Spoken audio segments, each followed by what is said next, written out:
Welcome back to the Good Sport Podcast, where we like to talk about how we see virtue in sports. On today's show, we are joined by my uncle, Tom Moore, to talk about his college sports career and his sports broadcasting career. So, Tom, you want to give us a background? Well, first of all, Ike, thanks for having me. I'm looking forward to talking to your listeners. My background a little bit, I'll kind of give you an idea of how I got into sports in general. I was like a lot of people like you. You played baseball and you played basketball. And for me, I grew up to where I could shoot basketball and I really couldn't play in the games that well. And baseball wasn't my thing because it was left-handed. My dad, I had three brothers. He brought all right-handed gloves. So I really never learned how to play it that well. So football became my sport. And I played it all the way through high school, and I played it into college at SMU. And what I really wanted to be in life was I wanted to be a pro football player. You know what my problem was? I lacked the talent to be a pro player. I had a good enough to be college. And so I did that. Along the way, as you know, I boxed a little. There were other sports. I did track and field. My scholarship to college was actually to throw the discus is where I was. And then I flowed over into football. And then quite by accident, later in my life, in my 30s, I got involved in broadcasting. So that's my background. I live in Dallas, versus the California people that normally you talk to. And all they need to know is it's flat and super hot. So you said you played basketball and baseball growing up. So when did you first fall in love with football? My brothers played on little league teams out of Houston, Texas. And back then, you could play padded football in about first or second grade. And they treated it almost like high school. It's called the Richmond Rangers down in Houston. And we moved to Dallas before I had a chance to play as a kid. And so I couldn't play that. I had to play soccer. I'd never even heard of soccer. So I played that for a year, but I wanted to be like my brothers, quite frankly. And in the process, I started watching the pro game, a little bit of the college game. And it really captured me because baseball, slower game. Okay, basketball, high action, but it's mainly shooting. For me, this was more of a strategy game. And so that's what got me into football.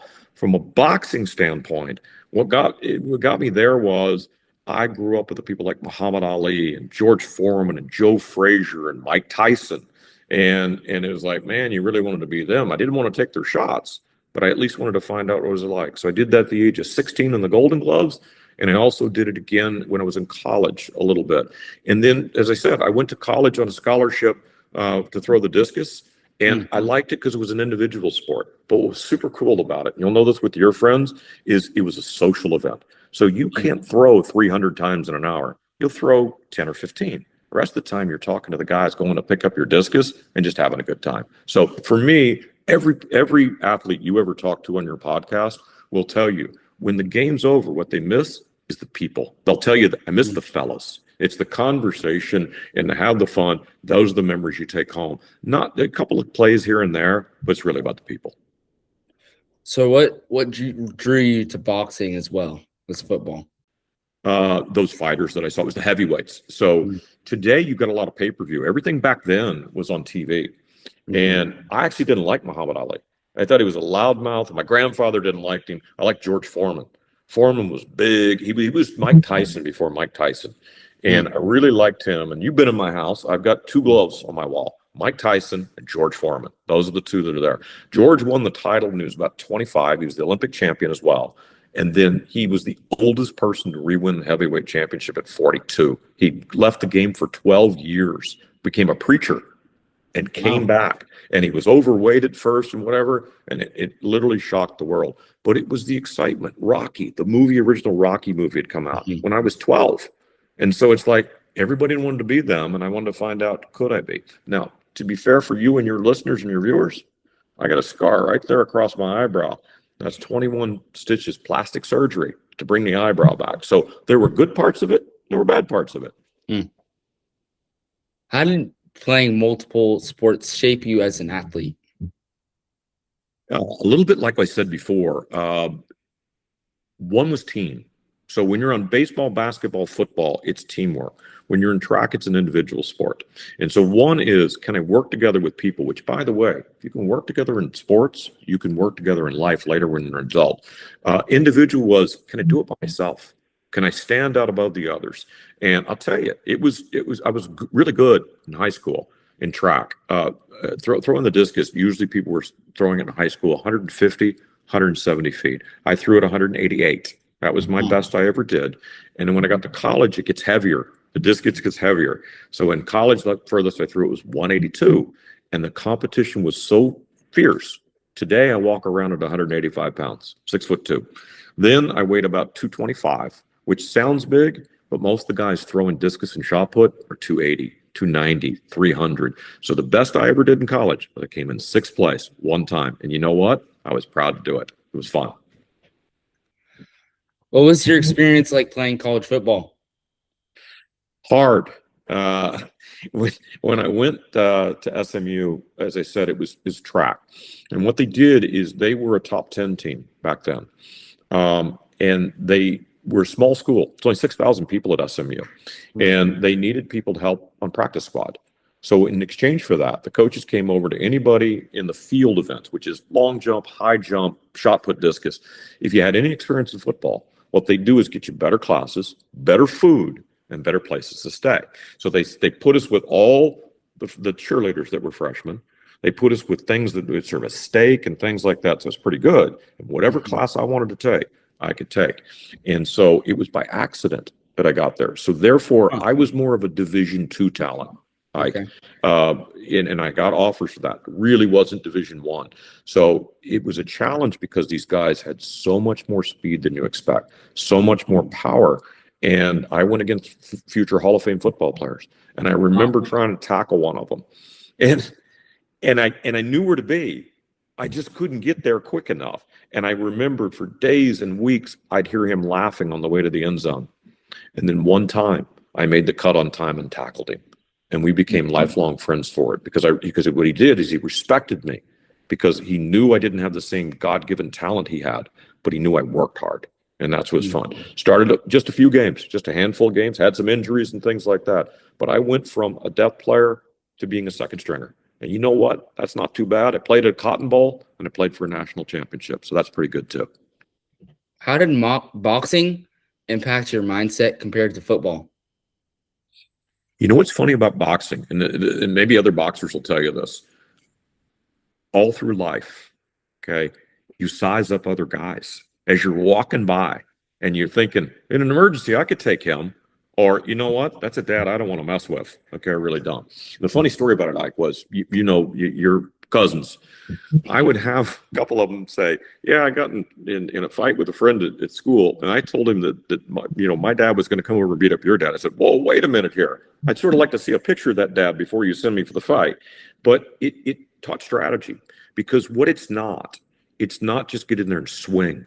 Because any of your friends or you boxed, I know you box right now, is 3 minutes is a long time. Mm-hmm. When you're fending somebody off, you're really tired. And so Jake Paul's a big thing.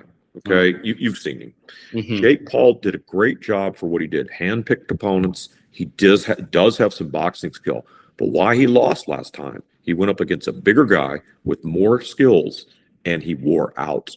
And that's what typically happens. So you have to have more strategy. And so as all the kids grew up, I teach their friends how to box. And even though they were faster, I knew one step ahead where to be so I wouldn't get harmed. And you could always beat them. I didn't hit them hard. What you do is just reach out the hand and just show that you could tag them, just like I've done with you. And that's the way it was. But it makes a difference. And strategy is a part of a lot of things that you do. And that's what boxing taught. Believe it or not, UFC has a lot of strategy. It's a brutal sport.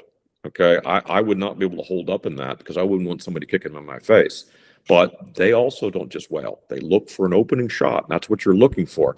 And I'll ask you this. What's the most devastating punch you can throw and connect? What is it? Uppercut. The uppercut.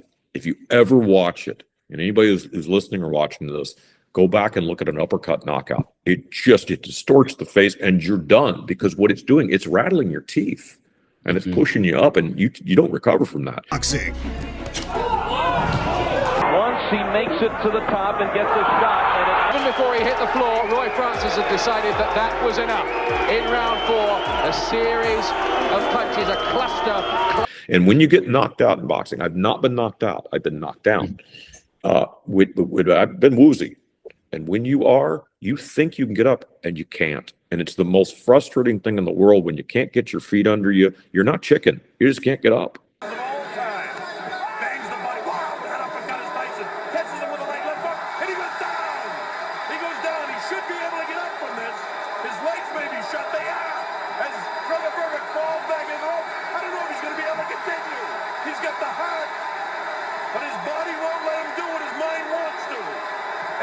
We're going to switch over to your broadcasting career. How did you first get into broadcasting? By accident. When I went to school, I was in journalism class, which meant I was either going to write something or I was going to be on the radio or I was going to be on TV. And I wanted to be a guy named Brent Musburger.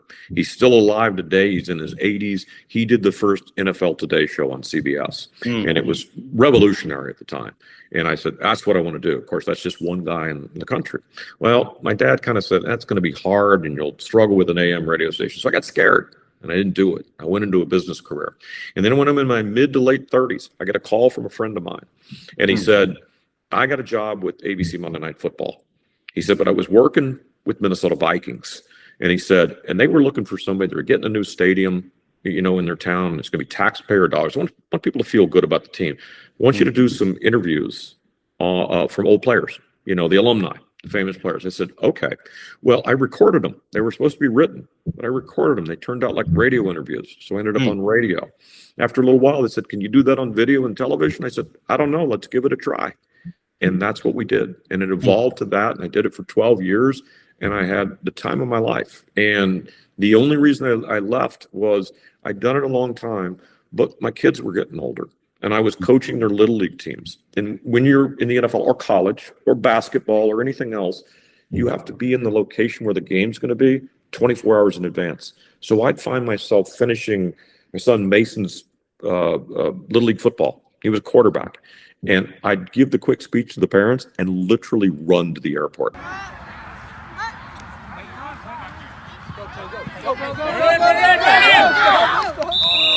And the reason they do that is to make sure you don't get caught by weather, snow, tornadoes, something like that, and you're guaranteed to be there when the broadcast starts. So that's how I got started, and it ended close to you. My last game was in San Francisco in a playoff game. It was a loss, but it was a great career. What round was that of the playoffs? It was the divisional round.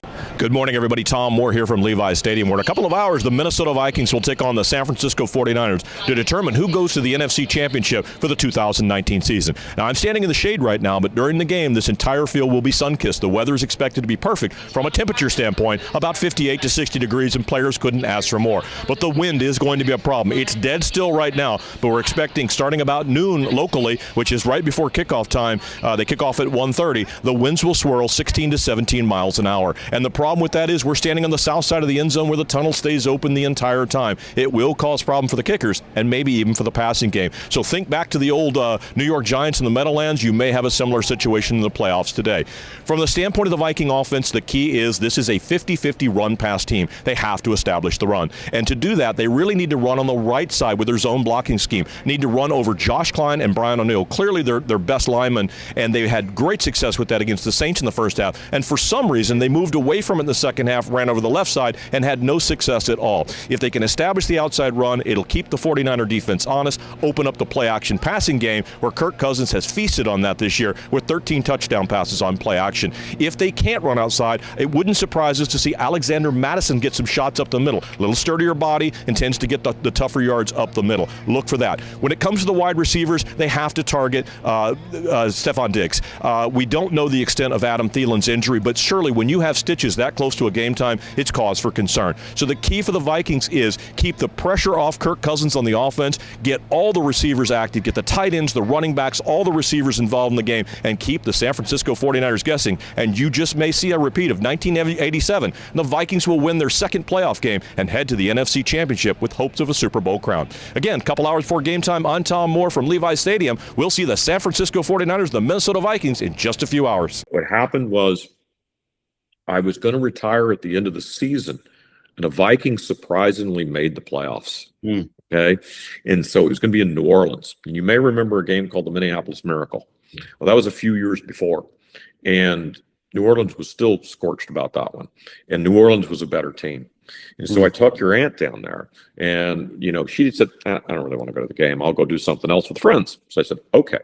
About 10 minutes before the game, she calls up and says, I think I want to go. Well, you're talking playoff game, 90,000 people sold. I said, I can't get you in now. It turned out to be the upset of a century. The Vikings led the whole game, but got caught at the end of the game, went to overtime. Kirk Cousins, who now plays for the Raiders, had never done anything in the playoffs. And he pulled them through in the playoffs, and they won. Wow.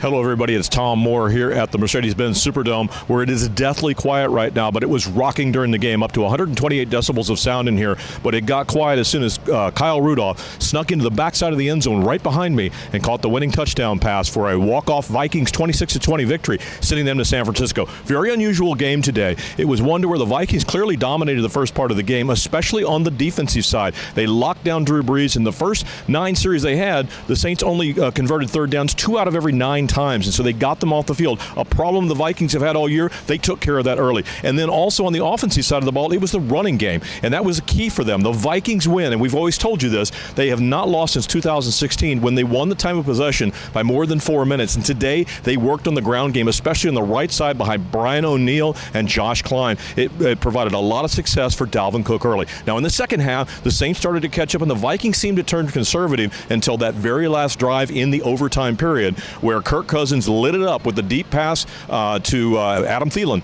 and the Vikings went on to win this game and shocked everybody in New Orleans and sent everybody home quiet and dissatisfied in the city of New Orleans. So now the Vikings move on to play the San Francisco 49ers, and it gives great memories of the 1987 wild card win against the Saints. They move on to San Francisco and see if they can shock the world a second time. Again, today it is the Vikings in overtime, 26, the New Orleans Saints 20, and the Vikings go on to the divisional playoff game in San Francisco. I'm Tom Moore. I'll see you next week. As a result of that, I ended up in San Francisco in the divisional round. It was Stephon Diggs' last job as a Viking, last game as a Viking. And it was tight for a while. 49ers were simply better. What was it like being part of the Vikings broadcasting team? Surreal. It was like the things that you dream of when you're a kid, of I'm going to do that someday and I'm going to be on a Wheaties box and all that kind of stuff. And then you were. And what you found out about it was they're just like regular guys in any workplace. If you're in sales, you got people that are outgoing, you got people that are more introverted. The linemen were typically not introverted, they didn't talk as much. You had those mouthpieces, the wide receivers, the running backs. So you can tell someone's personality from the position they play? Often you could. And my job was different than anybody else's.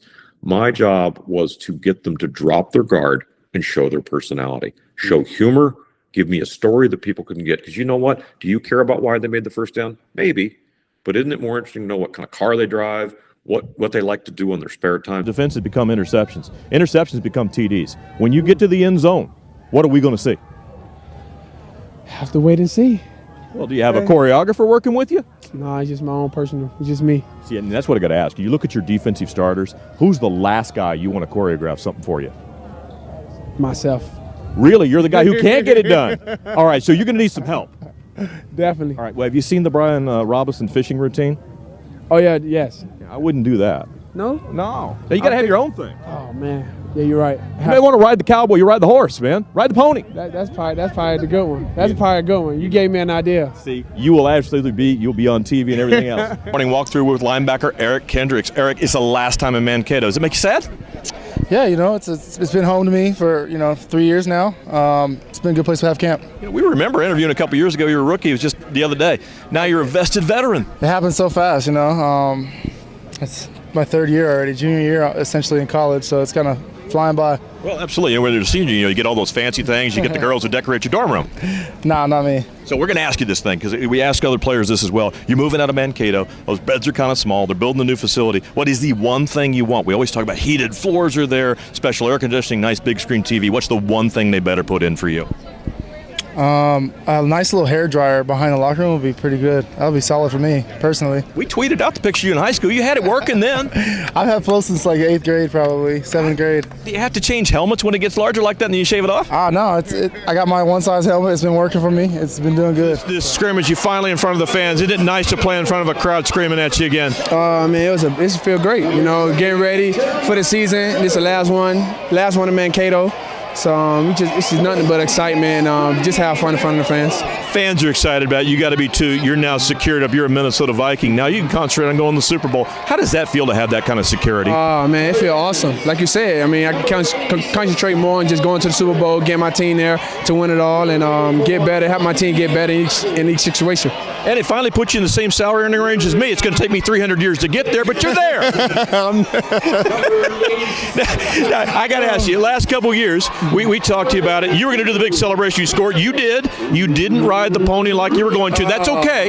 But we talked to Eric Kendrick. Yeah. He says he's going to do something crazy when he gets to the end zone. Knowing Eric Kendricks, what's he going to do? Probably the funky chicken or something. I don't know. I have no clue what he's going to do. When you're top of your game, there's still things you got to learn. What is it this preseason that you're looking to try to accomplish in your game to take that very next step? Paying attention down and distance, the details of the game, receivers and quarterback tendencies. The knowledge, just the mental part of the game. It's all starting to come together. The defense is strong. This Super Bowl's in Minnesota. Should people go ahead and make their travel reservations for the Vikings being that Super Bowl? Only thing I can tell you now, we were taking it day by day, working hard. We're not going to say here we're going to make it, but I'm telling you now, we're working hard to get there. Sounds great. Listen, I appreciate you stopping by. We wish you great success this year. Thank you. In Mankato, I'm Tom Moore. That's Xavier. We're sitting up in the press box seeing stuff. We see that punt coming down, and I actually out loud said that's going to hurt a lot. It not only hurt a lot, you got that fumble. Tell me what you saw coming down. It was just a great call from the special teams coach, Coach Preef, and ran down there and seeing the guy didn't call a fair catch. He was going to try to make the return, even though I was right in front of him. So appreciate it, bro. And I was right in front of him, so decided, let me go for the ball and try to make a play. Is it like a steak almost done on the grill where you're licking your chops when you see something like that? Oh yeah, it definitely is. He's catching the ball as soon as he getting it, I'm hitting him. It's definitely an easy play, and I don't know how they feel on their sideline, but I know it definitely felt good on our sideline. You turned a lot. We've talked about it before. You've got that situation to where it's a small margin of error before you get a nice tackle and a personal foul penalty. When you're in the heat of the action, you're going full speed. How do you keep away from getting a personal foul when it's just inches? Man, that was I feel like it wasn't a personal foul. I hit him in his chest. Yeah.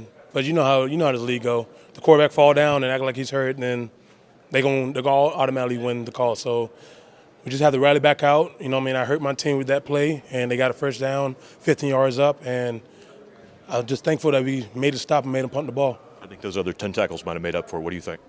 Man, no, because I might get fined for something that I feel like I shouldn't be fined for. So we'll see. We'll see next week. Get that tape sent in, right? We'll see next week. Wow, we're here in Mankato, and we're with Audie Cole, who's decided we're going to shift positions here because we have an issue with the hair blowing the wind. Talk to us about it. Yeah, when the hair is dry and it's just blowing all over the place, so I got to play the wind. I try to usually face into the wind, help with the hair flow. Because if I turn around, you see it just comes in my face. So you got an image to hold up, and it's kind of a 1980s Fabio look. Yeah, I guess that's what it is. But did it start with the fact that high school you're a quarterback, okay, and QBs, QB1, they always have a little bit different. I don't know.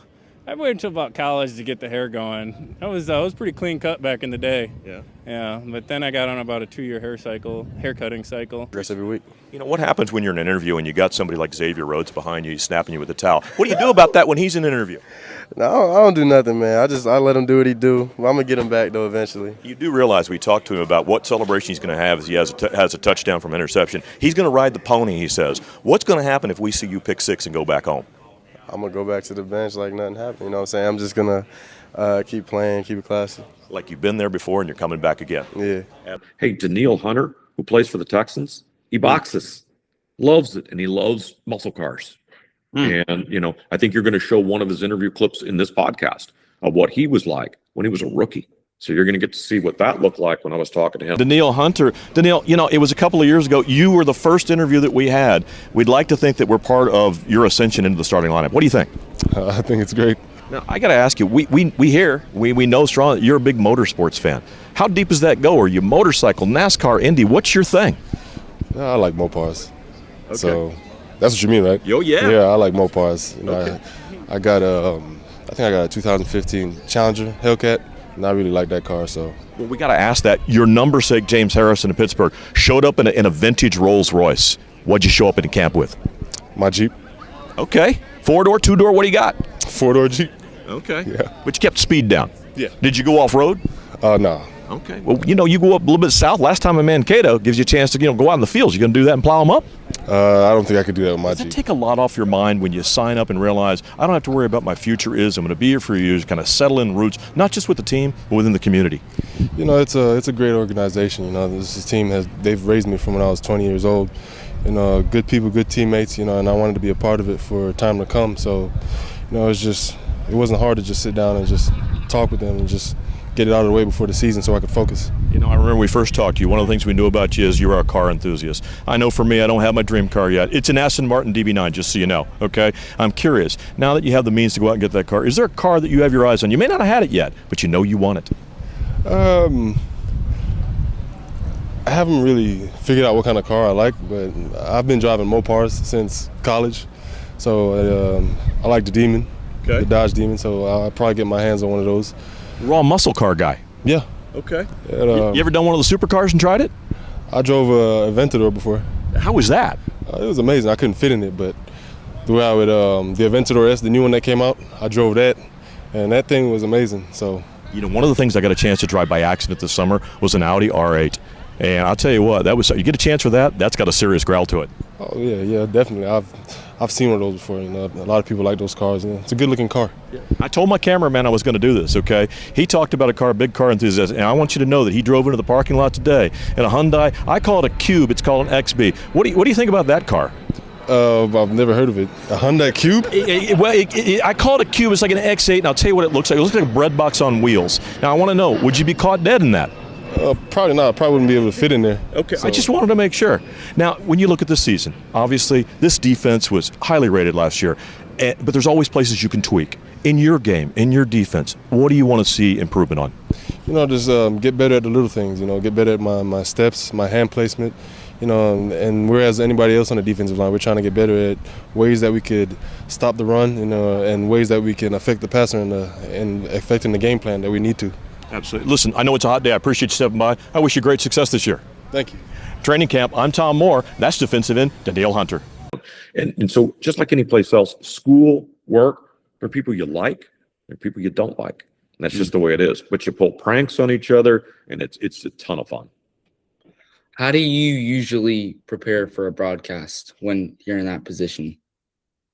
Surprisingly enough, and this is not good advice for your listeners, I don't. I didn't prepare for you and I talking, and it didn't then. But the preparation came a long time ago in life. It came from growing up and reading everything I could read about sports. And the family used to always make fun of me.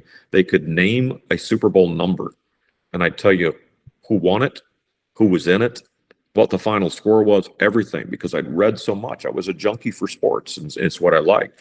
And so that prepared me. And you'll see on everybody take a look at this out there. When you watch a broadcast, basketball especially, and football. So like Charles Barkley and Shaq talking at that time? Yeah. But the difference is, if you watch, female reporters have a better time with the one-on-ones because you have to get really close to getting the screenshot. Because if you and I aren't, I look like this. Okay. So you put your arm around them. That's not a comfortable thing for a lot of guys. So females, it's more comfortable. They're all wearing an earpiece. Watch for it.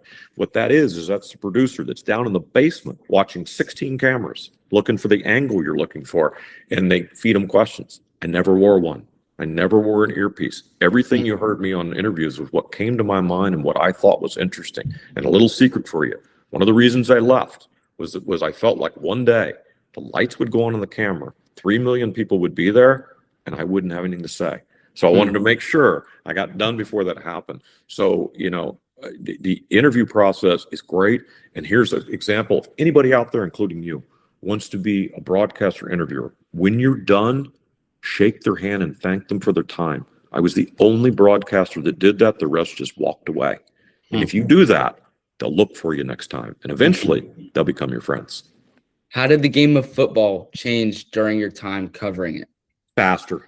So the game had already moved from a run-only game because as you got out of the probably mid-'80s, it was geared more towards the run.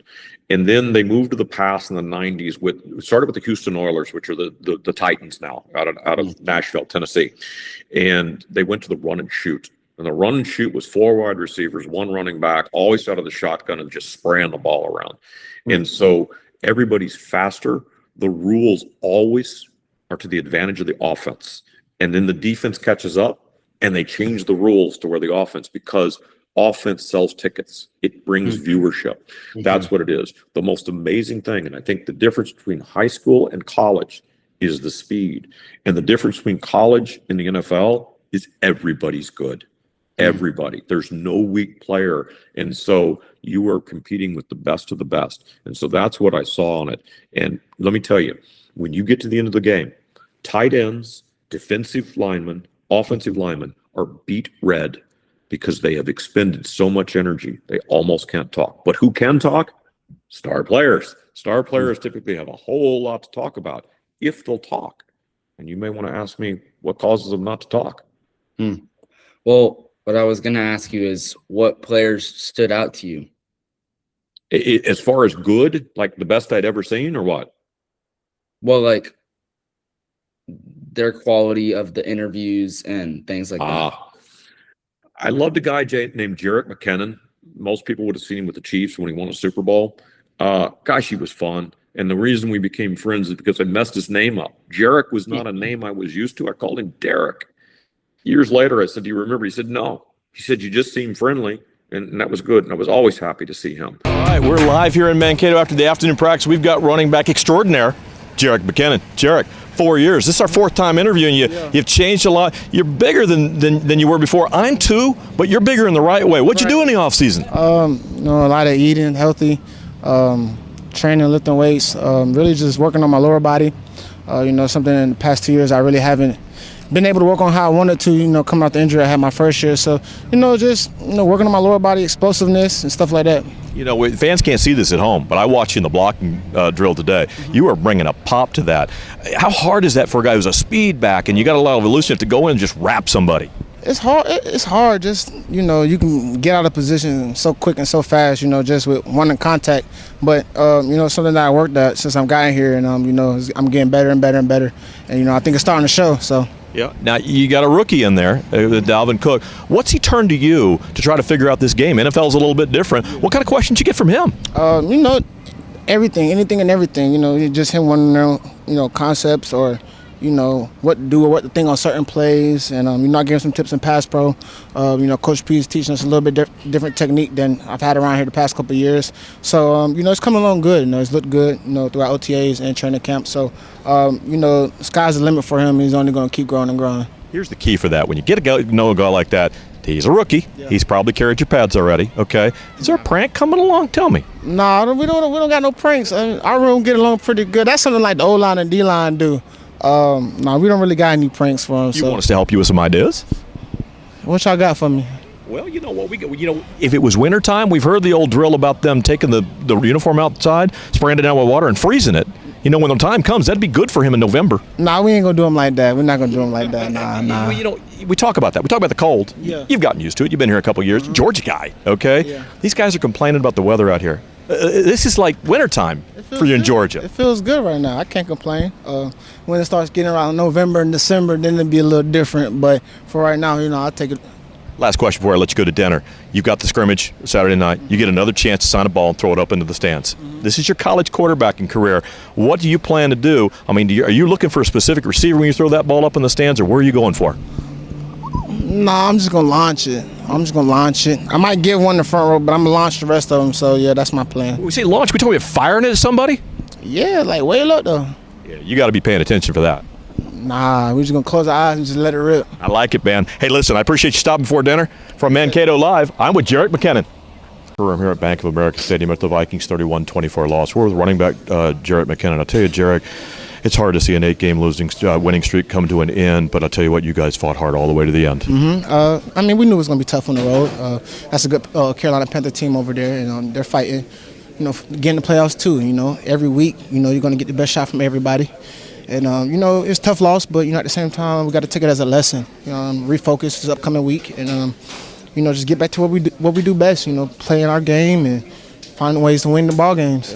I'll tell you what, we always talked about last week a bit of a homecoming come to Georgia, certainly some fans here, and you showed that wiggle that we always see. They were stacking the line for the run, but that cutback vision. For the young runners back home, what do you see when you see that and realize I got to cut it back so I can find my yardage? Just instincts, just seeing the whole field, peripherals, staying true to my read keys and, just trusting in myself when I see something to not hesitate, and take it full speed.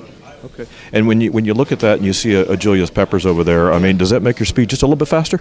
Of course. As a runner, you never want to just be easy to tackle. You always want to, be physical, finish runs violent, find a way to make plays. And, that's all I just try to do today, just maximize the opportunities that were given to me. And I'm trying to find a way to affect the ball game and, just trying to find a way to move the ball so our team can score. As a player, you always want to take care of business yourself. A win would have done that for the North. Didn't happen today. Mm-hmm. The Packers and the Lions both did win. So now you get a chance next week to take care of business with the Cincinnati Bengals. Little home cooking, back home, getting your own bed. Mm-hmm. What do you need to do differently as a team and maybe individually to win that game next week? We just need to, minimize the mistakes. And just, like I said before, just do what we do best. Do the things we've been doing all year that's been success for us. And, that's bottom line.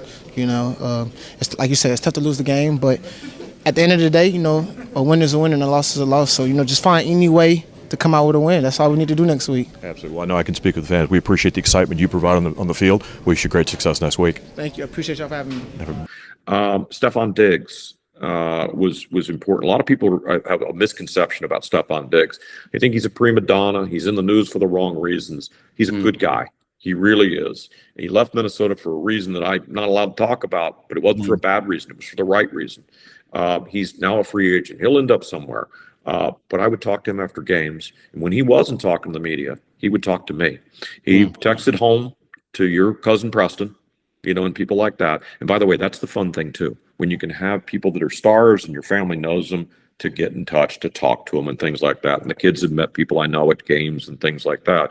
Serious game in the NFL, but here we got Jarius right over here saying that you've got a stripper name. How do you respond to that? Hey, right now I can't chime in. I got my name from my mom. Her name's Stephanie. Oh, man. See, that shut him up in a hurry. No doubt about it. You got to bring your mom in. You got to bring your mom in. Now he's talking about your mom. Here inside the locker room at Ford Field, the Vikings 30-23 win over the Lions on Thanksgiving Day. We're with Stephon Diggs. Stephon, that's a nice big bulge in the NFC North now. How's that feel? It feels good. We try not to get too high on things, but, it's Thanksgiving. We're going to enjoy a meal. We're going to move forward. We got a dub today. Enjoy it for these couple hours, and we get back to work when we get back. You've been there with the rest of us at home. We've all played touch football, and we've been wide open. When you get a chance for that key screen pass that you caught to take it down the field, is there ever a moment you say, I got to catch this thing, you think too hard, or it's just natural? No, it's just natural. I've been catching the ball for a long time, so I feel like, try not to have too much pressure on myself. Just, no matter where the ball is, catch it. We don't have no excuses ever, and just try to do what you can once you catch it. And I know you never want excuses, but boy, I'll tell you, when people look at that monitor, that deep pass that you had, it sure looked like somebody tackled you in the chest before you got the ball. How'd you feel? I kind of lost the ball a little bit. I didn't really see it after a while. I felt like I hit the ground one way or another. I don't really remember too much, but it happens. One of these things, you've been on several of these Viking teams now. This is a 9-2 team. Yeah. What is different about this team to where it's gelled the way it has? I would say the aura. As far as everybody's working as a collective unit. Everybody wants the same thing. Everybody's on the same page. Everybody comes into work with the same mindset. Let's get things done. Let's get in. Let's everybody get right. Get your body right. Everybody giving it everything they got. So as far as the aura, Yeah. Well, I'll tell you about a turnaround on this. I was really quick. Didn't get a day off this week. You had to be here on Wednesday. How difficult that is for a player to get ready for a game this fast, especially against a division opponent. Yeah, if you know my coach isn't big on excuses. No matter what's presented to us, as far as how we respond is how we prepare. And that's going to breed the confidence that we're going to have in the game. And I feel like we have some great coaches that put together some great game plans for us, no matter the short week, long week, and we just got to get it done. Greatest thing in the world. You got a short turnaround. Now you got a little bit of a rest. What are you going to do with that Thanksgiving night tonight? You got plans? Say hi to my family. Spend a little bit of time with them. I miss them a little bit, but not too much. I don't want to see them too long. But other than that, get my body right and get ready for Atlanta. Did you tell them to at least send the turkey, the stuffing, and the mac and cheese to you? They come to my house for Thanksgiving, so I got my mac and cheese waiting. You're cooking.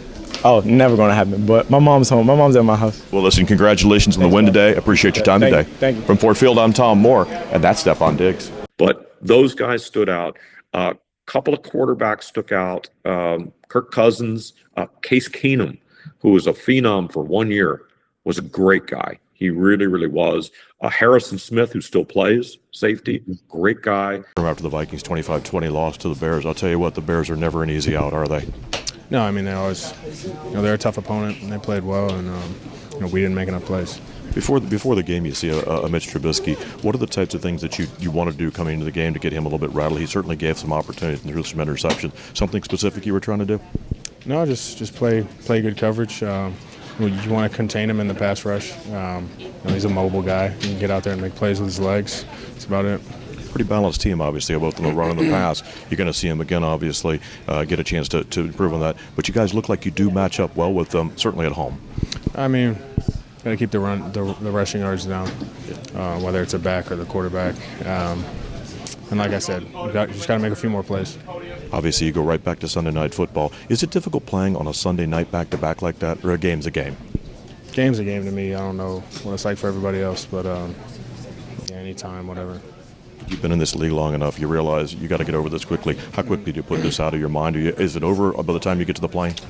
No, I mean, not for me. I'll dwell on it for a little bit, watch the tape, and then move on from that. Because, like you said, you got to get over it, and you got to get to the next game, and not let it become a snowball type thing. Appreciate you taking a minute. Happy Thanksgiving.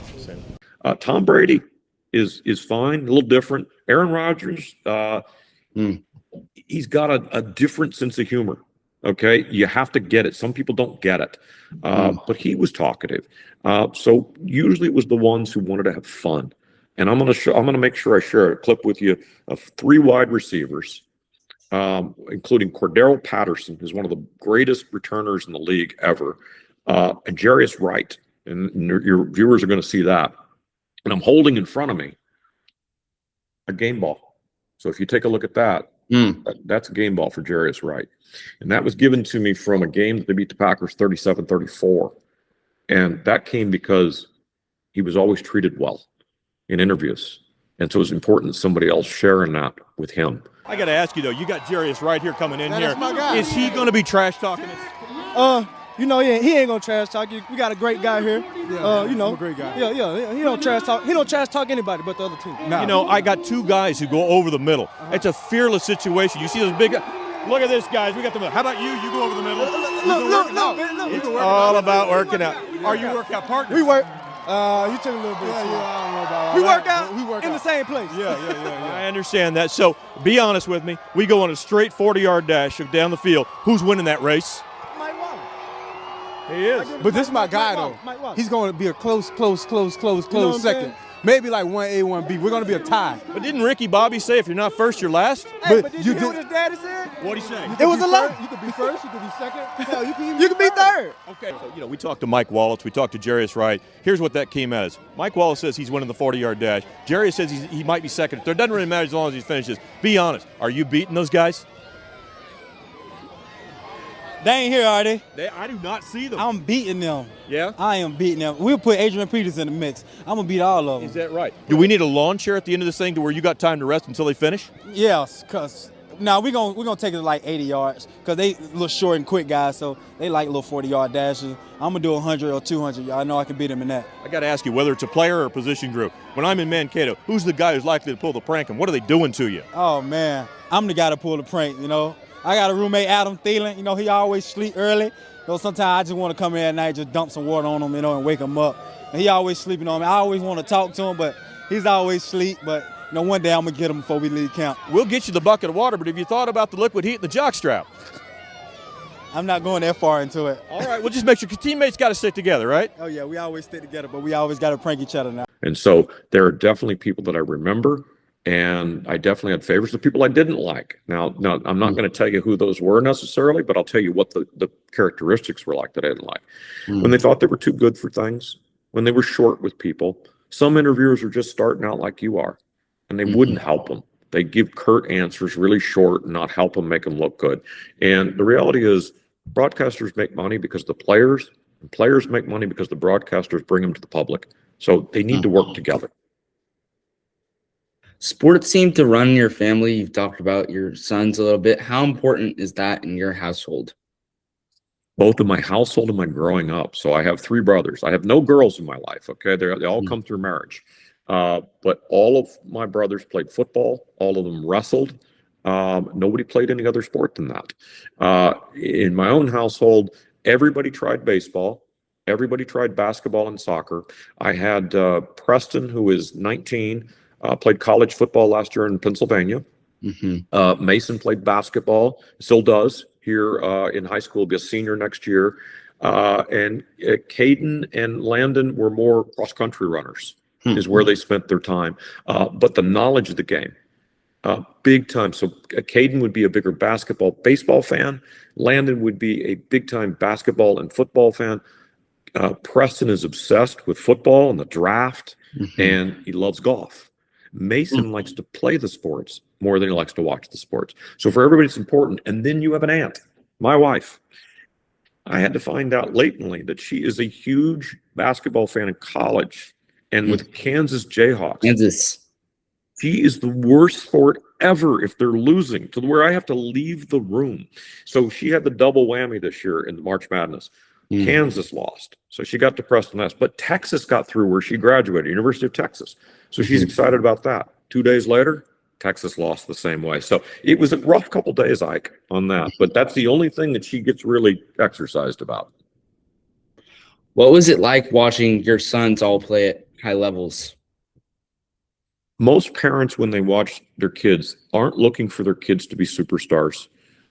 They're a little nervous inside, and it's not whether they'll be good, it's whether they'll feel good. Did you feel like you did well? Did you feel like you contributed? Did you fit in with the team? Did you have a good experience?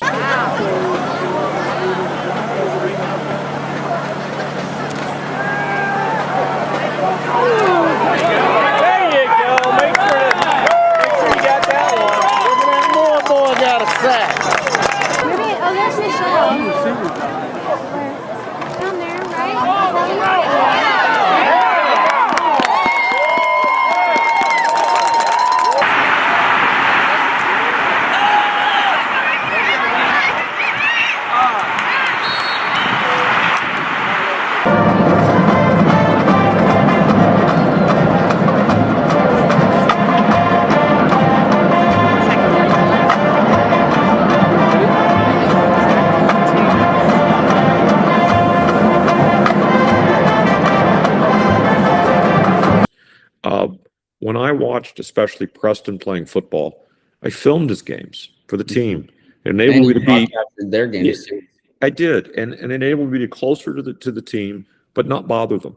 And I got to see his celebrations for the touchdowns he got because he'd come right to the camera. Then drops back, surveys the field, and then fires over the middle. He finds a wide open Preston Reeves who gets to the end zone. Preston Reeves with the 39-yard reception. What a pass from Drew Jennings. Come on, Reeves! Hey, I love it! I love it, Preston. Let's go!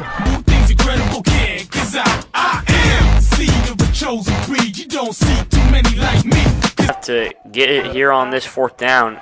Drew rolls out to his left and looking for a man downfield, and he'll find one. And he's in for the score. That is Preston Reeves. And it was awesome. It really was. With Mason had a 29-point game. He just lit up, okay? And it was just 3 after 3 after 3. And you're incredibly proud. But as a parent, you don't want to be the person they're proud of. You want them to be proud. You want them to feel good. So I think it's more for that than anything else. Now,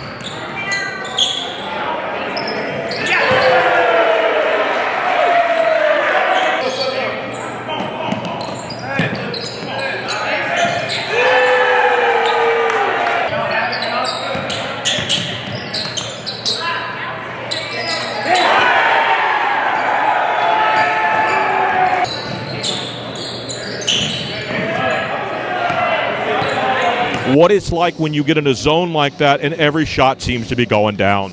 I mean, just once that first shot goes in, your confidence just kind of skyrockets, and from there it's just all uphill, all downhill, or whatever, it's a lot easier to make shots because you have that confidence to take them. You talk about the confidence is more than shooting. All of a sudden, you're finding guys open on the wing. It's assists. It's you getting in there and getting rebounds. It changes your whole game, doesn't it? Yeah, absolutely. You just got to find your open guys and just be selfless every once in a while. You were both football players this year, and Dallas Christian literally took the team apart. Does it feel like some measure of revenge to come back and beat them like this, Joey? Oh, yeah, for sure. It feels great to just stomp on them like that. And Mason? Oh, yeah, it feels even better towards the parents. That is Mason Reeves. That is Joey Gunn. The Mustangs win a district game against Dallas Christian, 69-35.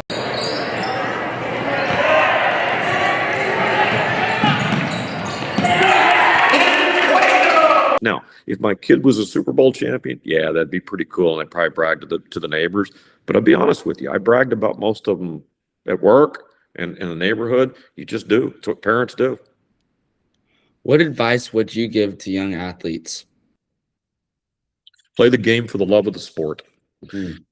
Try everything. Don't make fun of anything. I know guys that did gymnastics, and it really helped them out of their sports. Every sport is unique. I had to get used to curling. That was a really unusual sport. I never played it, by the way. I had guys who wanted me to do it. That's the pushing the broom there and the little kettles moving on ice. But once you find your passion, stick with that. Okay? It's hard to spread among 3 sports. 2 is about the maximum that you can do, but find your passion and only play if you want to. And by the way, for those people who aren't into sports, be into band, be into a club, be into video games with a friend. Do something and communicate with each other, because the most fun in sports is the people that you meet and the conversations you get to have.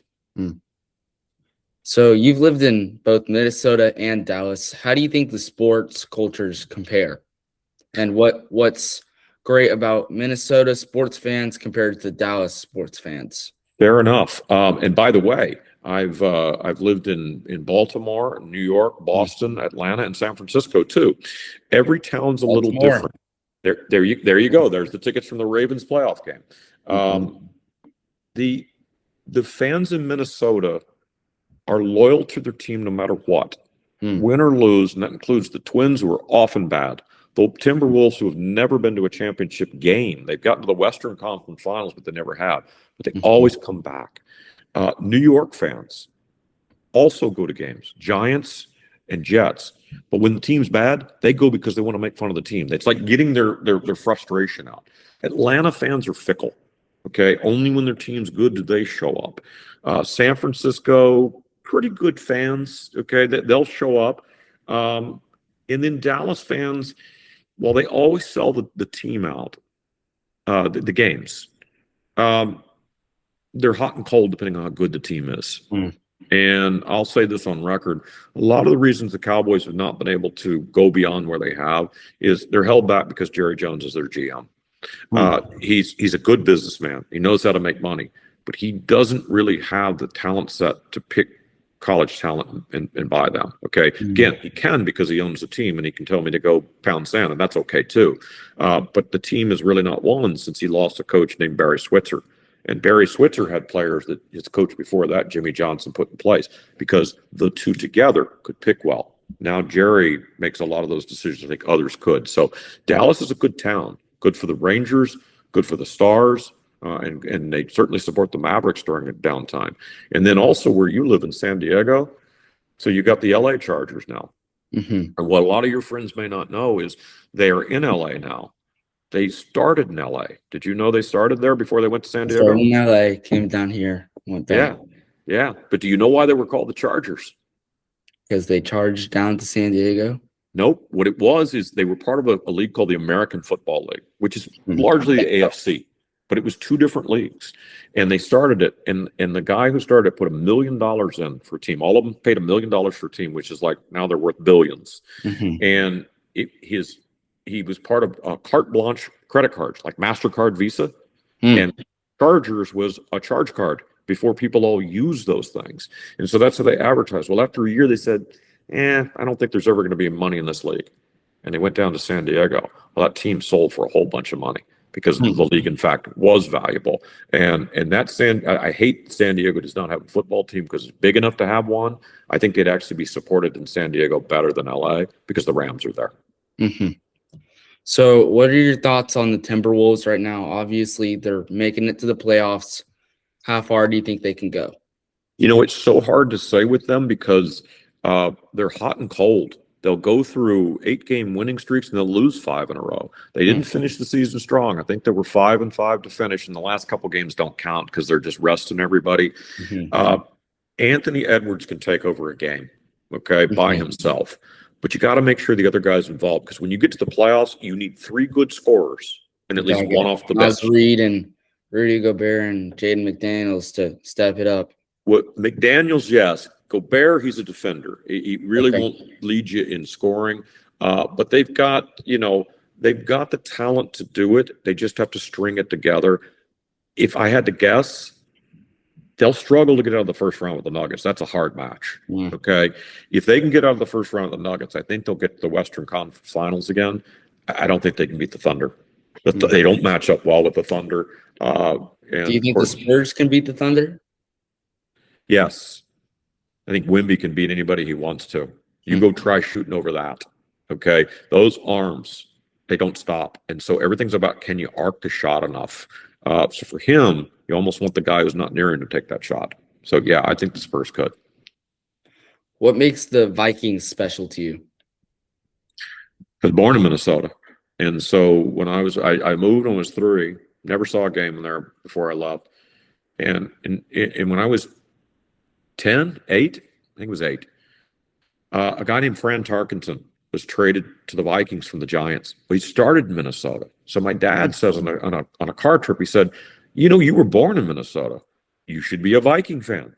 So I watched a game in 1972 between the Rams and the Vikings. The final score was 45-41. It was so much offense for that era that I was hooked. And I became a Viking fan thereafter. And I watched the team. But to have a chance to actually go to the games, be with the media, be with the press, and be part of it, man, that's a dream come true for sure. And people always say, was it everything you wanted to be? It really was. It really was. The second half was very different. On the first play from scrimmage, Willie Ellison was tackled by Jim Marshall. The ball came loose, and Paul Krause found an easy 30-yard path to the end zone.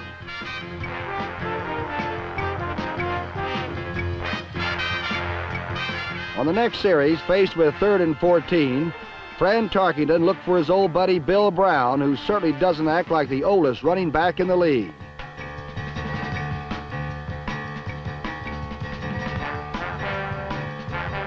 Brown's 76-yard play put the Vikings ahead for the first time, 24-20, but only until Willie Ellison set up the go-ahead touchdown for Los Angeles.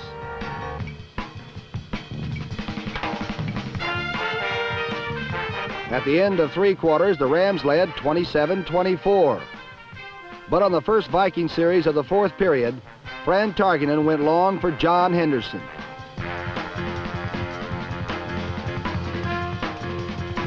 Henderson's 70-yard touchdown put Minnesota ahead again, this time 31-27. And just 2 plays later, Roman Gabriel threw the game's only interception to Bobby Bryant.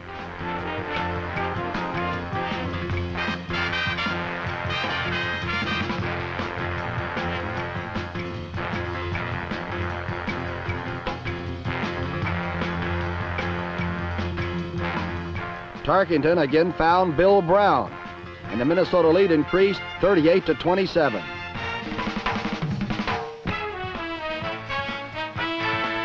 The Rams were not done yet. Gabriel fluttered a pass to Jack Snow, good for 29 yards.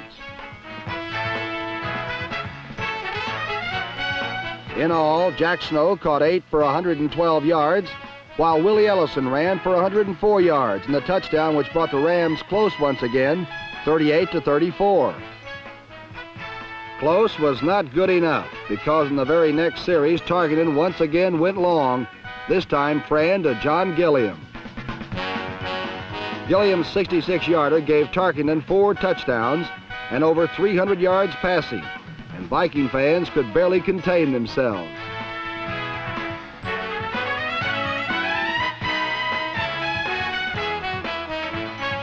For the day, Roman Gabriel hit 25 of 33, including 1 final touchdown to rookie Joe Sweet. All told, the two top-ranked defensive teams in the conference gave up 86 points and over 800 yards, and it's no wonder that the Coliseum scoreboard just couldn't cope with it. Coach Bud Grant explained, "We used our warm weather offense. Whatever it was, Minnesota won it 45-41. How do you feel about the Mavs and them selling the team, Mark Cuban selling the team, and then Luka, and then raising ticket prices, and then Kyrie injured? Ooh, and that's then a lot Cooper of Flag's gone off. Yeah, that's a lot of things in one question. So let me start with the sale. I think Mark Cuban wanted to do different things, and so he sold the team. Obviously, you've heard him talk about he wished he hadn't and wanted to come back. He would have never traded Luka because he loved Luka, and he wouldn't have done that. But they did have a problem with Luka in the weight. Okay, they tried to get him in shape. He's probably about 40, 50 pounds overweight. He held it well because he was tall. The issue with Luka was he has no defense. He still doesn't. It doesn't matter that he's in good shape now. He doesn't have the defense. I think that ultimately he's injured now. I think he'll miss a couple games. And then when he comes back, he'll be valuable in round one. It's can he mesh the right way with Austin Reeves and at the same time with LeBron? Because oftentimes they tend to feature one in a game. In the playoffs, they're going to have to be all three. So I wish they hadn't sold Luka because half my family almost passed out when they did that. I didn't like the Anthony Davis piece of it because he just didn't excite me. He was always injured. He only played like 20 games, and then they just traded him to DC. Everywhere he goes. As far as Cooper Flagg, I think that's about as flawless of a rookie campaign as you can have. I know he'll be up for Rookie of the Year. So how do you think he compares to Con Knippel?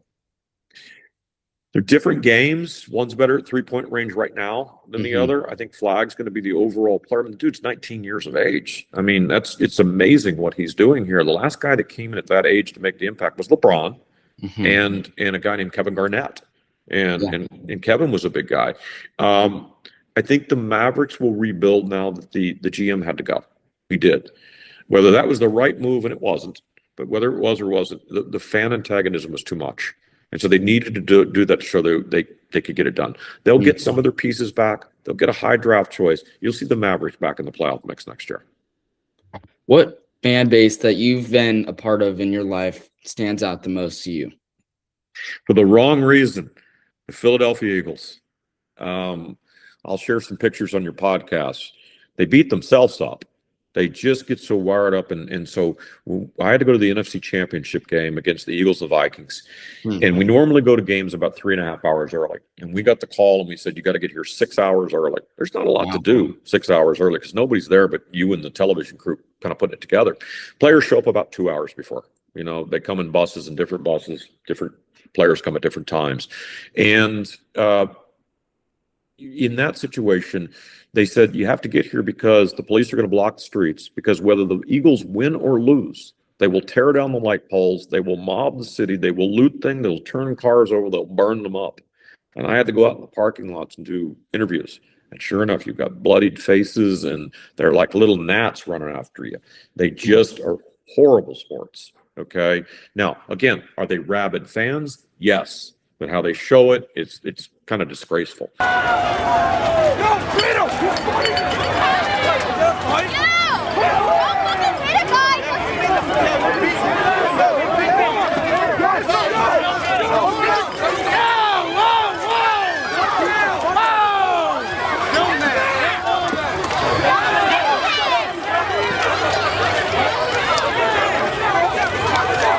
Nothing was wrong. Back up! Back up! He's telling you to leave. What? Stop recording. What the fuck? Now, the best fan base, I'm going to say the best fan base is probably in Kansas City. Okay, that makes sense. Awesome outdoor stadium. It's old, but it's been refurbished. It's like from 1971, and it just feels right. Every seat's good. When you're in the press box covering a game, you're up about midway. So kind of look midway where you see the glass. Typically, the press is between the 30-yard line and the goal line. That's where they are. If you're home press, you're closer to the 30. If you're visiting press, closer to the end zone. You don't have as good a seat. How important is culture and like community and the team's organization important in a team's success? Going to tell you a really cool story. It definitely is football. I think the other sports as well. They have it written in their contract that once a week during the season they have to volunteer their time. A lot of guys just do the time. I'll build a playground, whatever it is, and they don't follow up. There's a Hall of Fame player named Randall McDaniel, and I got to know him. Your aunt got to know him, and one of the things he did was he taught kindergarten class, and it hooked him. So this is a guy who made multi-millions of dollars, and when he was done, he became a kindergarten teacher. To this day, he's a special ed teacher in elementary school because it means something to him. He doesn't have to do it. He makes a difference. Doesn't have kids himself. He says, those are my kids. Randall, how are you on this Saturday afternoon? Oh, I'm doing great. I'm enjoying the afternoon off. School, so I can catch up and then just have a little fun and relaxation. Randall, you clearly planned for your life after football and began your transition from your career long before your NFL retirement. And now you've been teaching elementary school-age children for over a decade. Can you tell us a little bit about how you got involved with teaching in the Twin Cities area, and how did you know teaching was your calling? Oh, well, I can tell you how I got started, and I'll run you through it. I got started by volunteering back in 1995 in a fifth grade classroom in the Robbinsdale district. My degree was in phys ed. The teacher at that time worked for the Viking organization organizing their training camp, and she said I should come to her classroom and volunteer to see what I was going to be dealing with when I finished.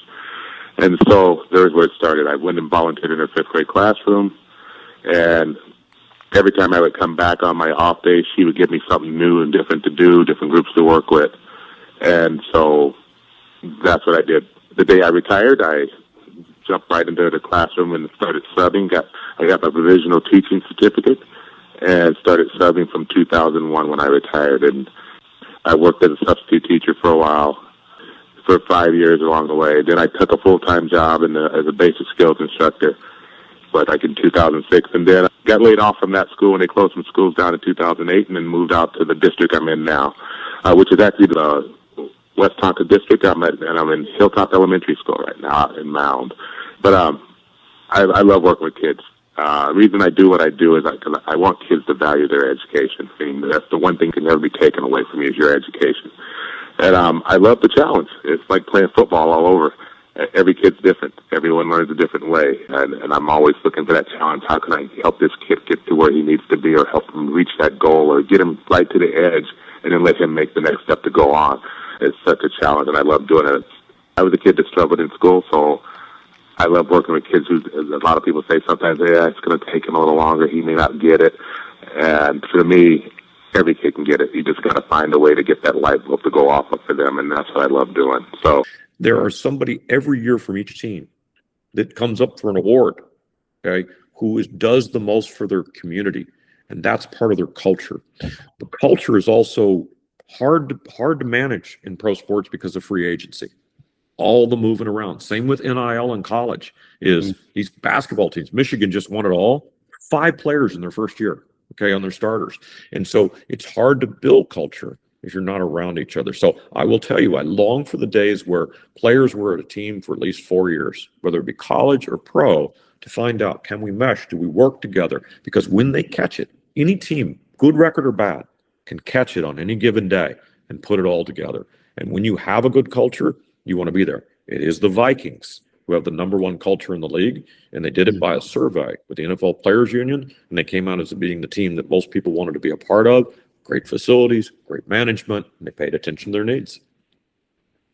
So what are some virtues that you think are seen in sports the most? Couple things. Spiritual part of life. So here's what it looks like in the NFL. You have chapel. It's typically a Christian chapel. It's non-denominational. Whether you're Catholic or you're Methodist or Baptist or whatever you are, everybody goes there. And the press is allowed, coaches are allowed to do that. And you typically, on a team of 60 players, you'll have about 30 that will go to that. Wow.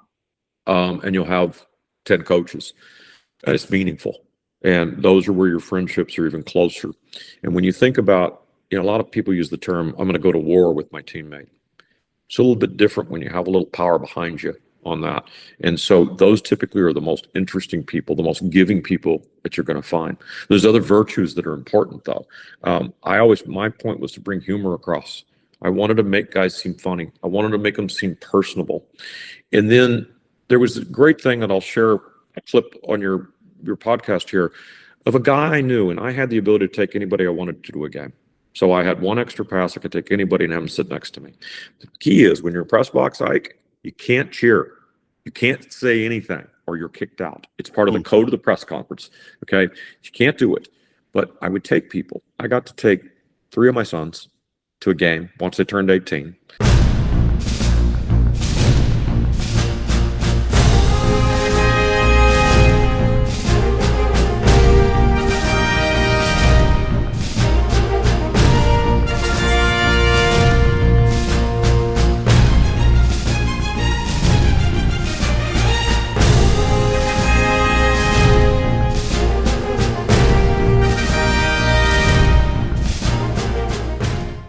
And I took a friend of mine, and he'd always been a Cowboys fan. So they're down here in Dallas. So I got to go. I live in Dallas. So this was a road home game for me, okay, to where I didn't have to go anywhere for it. And I invited him, and I said, and you're going to do the post-game show with me. So this was about inclusion, keeping them involved, making them feel important. And you know what was the coolest thing when I took people to these games? It was like I was going for the first time. What I realized, the most fun of the game was showing that person what it was like the first time. Hello, everybody. We're live at Cowboys Stadium, and the Vikings have just beaten the Dallas Cowboys 28-24. I'm here with Dave Hanashak. Dave, I got to ask you, this was an interesting game. We all talked about it, the players in the locker room. They were excited about it. This was a true nail-biter. What was it like as a Cowboy fan watching those last 4 or 5 plays? The most exciting game that I've seen. Thought the Cowboys were going to come down and win the game. They had the opportunity. We were within striking distance, and unfortunately, we didn't come up with a W. You and I talked about it before the game. These are mirror image teams, and it's about which one's going to make the mistake. For the Cowboys, in the end, it was the interception. But it had to frustrate you to realize the Cowboy defense could not get off the field. Yeah, the Cowboys defense the Cowboys defense was on the field a lot of the evening. Yeah. Unfortunately, you usually see the Cowboys running the ball, dominating time of possession, and today it didn't happen. But Amari Cooper, I'll tell you what, you and I, we had to look at the replay screen 3 or 4 times to realize, is that guy's feet really in? And they were every time. It's amazing footwork. Tremendous. Dak Prescott put the ball out. Amari Cooper caught it. Amazing catch. Touchdown. Now, let me give you on the other flip side. As a Dallas fan, you watch this Minnesota Viking team. What was it tonight? You looked and said, oh my gosh, you got to stop that. They're really impressive at what? Oh, the Vikings, the way they controlled the ball, the way that Cook ran the ball, the way they opened up the middle of the field. Dallas couldn't stop them. And if you can't stop them, you keep your offense on the field, keep the defense on the field for the Cowboys, you're not going to win the game. We talked about it several times, game of inches, and it was again tonight. And I'll tell you what's hard for this is the Vikings with just a slender win. They go to 7-3, the Cowboys drop to 5-4, and they become maybe pretenders instead of contenders. What do the Cowboys have to do to bounce back to win this NFC East? The NFC East is going to be won at 10-6, 9-7. They have to win at least 3 of their next games. They got Philadelphia coming up. The Giants, who they're already finished with. Okay, this is not the easiest division. Even though the teams don't have a great record, it's hard to beat them, isn't it? It's going to come down to the Cowboys-Eagles. Last game of the season. I hear. Well, listen, I appreciate you working the game tonight.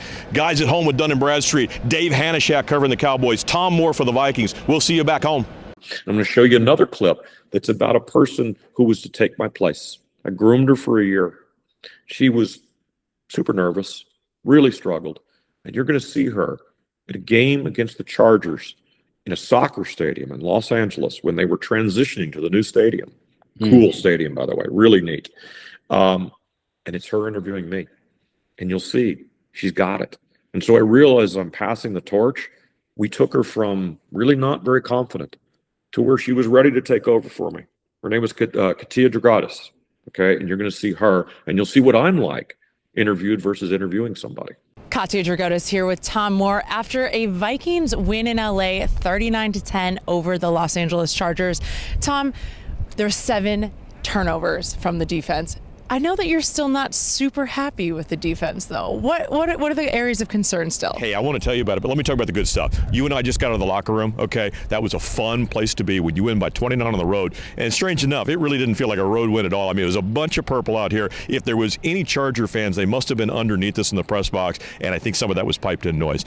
I'm happy with the defense from the standpoint that they created the turnovers. I think that's a great thing. Some of them came late, but those fumbles were vitally important for this team to get on top and win. The Chargers team pretty dangerous. They really were. They were careless with the ball, especially from the fumbles. That made the big difference. Ifeadi Odenigbo, I mean, he made the difference. Kirk Cousins said it to you and I in the press conference. He said that was the turning point of the game. I agree with him. I think that's exactly what it was. What I'm most worried about is the passing attack. I was amazed that the Chargers, having so much success with the pass, went away from it in the third quarter when they had the wind advantage. They ran most of the time. I think that hurt them, but the Viking defense is really struggling in man coverage. Mike Hughes had trouble. Xavier Rhodes had trouble again. Holton Hill came in and he was up and down because he's not played much, okay, but he showed some signs there. They've got to tighten that up. They're going to go very far in the playoffs. Yeah, that Harrison Smith interception really kind of was the spark that initially ignited that defensive force, and they really ran with it. It was a little touch and go at the first and second quarter there, so I'm glad that they pulled it together. It was. I mean, think about it. We kept on saying it, and Kirk Cousins said it too in the postgame.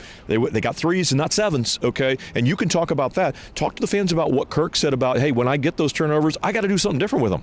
Yeah, I mean, in the post-game press conference, Kirk Cousins really talked about how this team can't win with field goals alone. That's not how you win in the NFL, especially going into a playoff picture. Kirk was extremely happy with Mike Boone, as we saw. Oh, yeah. That was an unbelievable performance by Mike Boone. We saw at training camp his little sparks of greatness, and that was really shown on the field today, especially with Dalvin Cook going down with that shoulder injury. So hopefully he can get that back before Monday Night Football next week. Yeah, and I'll tell you, I mean, Mike Boone, you needed him today, okay? Amir Abdullah is a nice little back, but he's more of a third down back, a punt returner. I don't think he's got the body style that can hold up. So when Dalvin Cook went down and Alexander Madison wasn't here, you needed a Boone, and Boone's a slasher. A lot of people at home have no idea what he's like, but he's great out of the backfield from the catching. You saw his running ability today. So if for any reason those two guys are not back for the Packers on Monday night, Mike Boone will do just fine. Another thing that we cannot ignore is the special teams play today. I mean, we talked about it in the pregame. The wind out here was absolutely real, and you could see it from the difference from either end of the field. So really, those punts were unbelievable. I know you talked to the punter in the locker room. What did he have to say?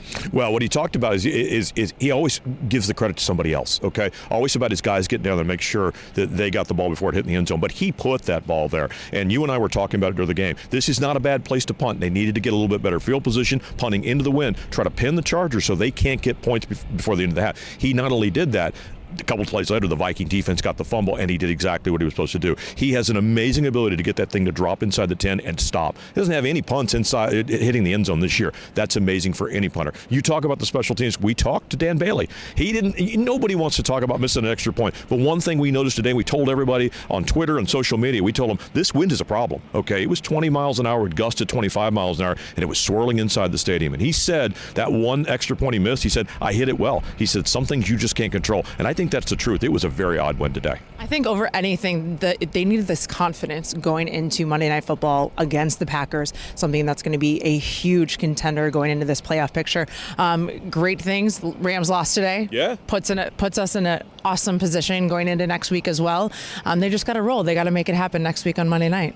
Boy, they do. And I tell you what, Kirk Cousins has done such a great job dispelling all those myths about he can't win a big game. This was a big game today. They lose this game and potentially the Rams win. They lose control of their destiny. Now they have it again. They still need to win because if they lose 2 and the Rams win 2, the Rams go. So this is really important that they beat the Packers. If they happen to win the North, all the better. They need to get on a roll, and specifically, as we talked about, get that defense under control, get healthy where they've got injuries right now. Absolutely. All right, from Los Angeles, Katya Dragotis, Tom Moore. You mentioned passing the torch. Haven't you had something to do with Olympics and passing the torch? I do. It's sitting behind me. Let's see if I can show it. It's sitting right over there. That's for the Salt Lake City Olympics. And I think that was 2002. And what you do is you have a mile that you take it in the cities. And when you get outside the cities in that really long, expansive area, they use professional runners because they're running at 30 and 40 miles, okay, where there's nobody there. And I'll tell you, a mile, if you're motivated, most people can run it in about 10 minutes. An athlete can run it in sub 4. But you're told, enjoy it. They light that torch, and you're running with it, and you see the crowds. There's crowds everywhere cheering you on. It goes so fast, and all of a sudden it's over. But this is what they taught me about that torch you see behind me. If I sold that, that'd be worth about $3,000 or $4,000 for that torch. That is the original flame that lit that from Greece when the first modern day Olympics happened. It's the same flame. They keep it lit at all times. They pass it from person to person. Then they shut the gas bottle off in this, and they say, don't touch the soot, the black stuff at the glass, because that's what makes it more valuable for the experience. But if I wanted to, I don't. If I wanted to, I could relight it right now. Okay, and it would light up again because the fuel's still there. That was an awesome experience, completely unexpected in my life.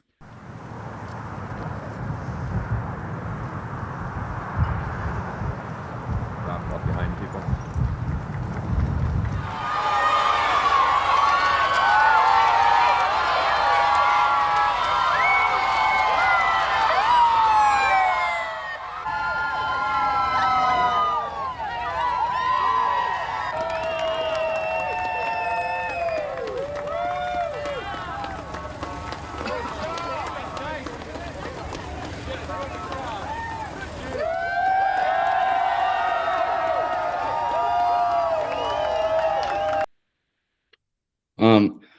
Do you think sports reveal a person's true character? On the field or in the court, yes, because the guys that don't handle adversity well, you see them melt down. You see guys that Tom Brady, people that just are not rattled by the moment. It will show it. Arguments on the sideline will show you something. People lack respect. But it shows character. But those people that just get there to the pros are amazing athletes. It's such a small percentage to get there, and they deserve to be revered. Okay, there's a reason you go look for autographs. And I'll tell you the story. You collect autographs. You collect cards and things like that. Autographs don't mean that much to me. And to me personally, I'll get them for other people. But in the media, you can't get them. During the season, you're not allowed to. You go after an athlete and you get an autograph, you get fired. Okay. But for me, I've got it on video. I got it on photos. I've been with them, and it's more, I knew the person, I shared a story, I know something about them. And so, that's the bigger thing. And so, again, those players that you remember are the ones that are calm, but the ones that are nice to you. I'm telling you, the ones that are memorable are the ones that have a laugh with you. When they get on the bus after football games, they're served these meals. They walk in. Even in middle school and high school, there's the Uncrustables. That's what the pros eat too, because they walk in and they grab that to have enough energy to shower. When they walk out, they hand them a packaged meal, hot meal, and it's going to be the most famous thing in the city. So Texas, it could be barbecue. It might be Tex-Mex food. It could be anything, whatever's popular there. That's their meal. It's huge. That's their meal till they leave on the bus. And then when they get on the plane, then they get a meal with steak and lobster and things like that, because they lose that much. Guys typically lose 10 pounds in a game. They got to put it back on. But the great stuff, and you talk about friends, was you'd have a few of them and you'd go eat with them. And then they were just your coworkers. They're not stars. They're not anything. And it's neat. And you worry that money will change them. And when they get the big contracts, I've found that most of them are the same. They're the same guys behind. You're either a good guy or not a good guy.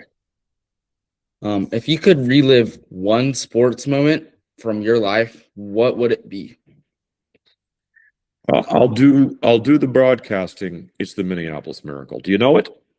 It was 2017. So let me tell you about it, and then I'm going to share a bunch of clips with you guys. You're going to see this. So this is the 2017 NFC divisional playoff in Minnesota. Minnesota had lost their starting quarterback at the beginning of the year. It was Sam Bradford, and had some odd knee injury. He couldn't play. They take a third stringer, Case Keenum. I mentioned him before. He takes the team and goes on like a 10-2 run to finish the year. Top rated team, going to get home field unless they get to the NFC Championship. They got it through the divisional playoff. They run out to a 21-0 lead. Now, Minnesota, you got to understand, the last time they went to a Super Bowl was 1977. Wow. A lot of years ago. And what year is this? 2017? 2017. So Think of that. That's, from that point, it's 40 years difference when that game is, when they last been. They've been 4 times, they've never won. So this fan base has been waiting and waiting and waiting. We jump out to a 21-0 lead, which nobody expected. It was against the Saints, and the Saints started coming back. Was Drew Brees on that roster? He was. And Drew's out of Texas, So, anyway, they start coming back.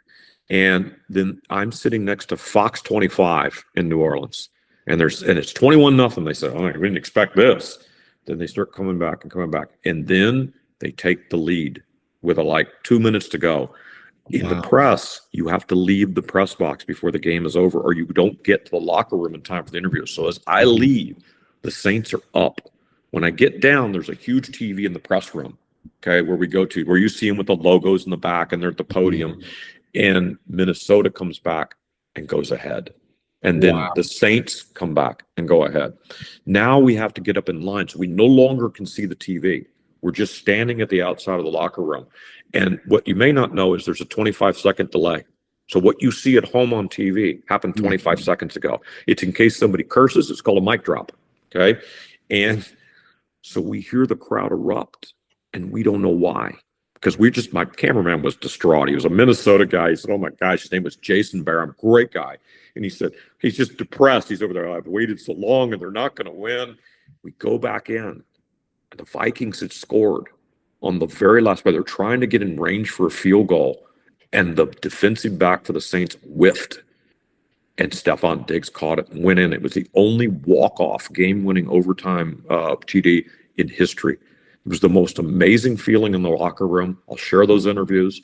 You'll see my post-game show here, what that was like with the color analyst and the calamity that happened. That color analyst was also a player for the team back when they tried to get to the Super Bowl. You can't forget that. And the most amazing thing, you seen the skull chant with the hands over? You seen it at the beginning of the game? I'll see if I got the video of that. That is the most haunting sound in the world. It is the most intimidating thing. And before that game, that fan base was dialed in.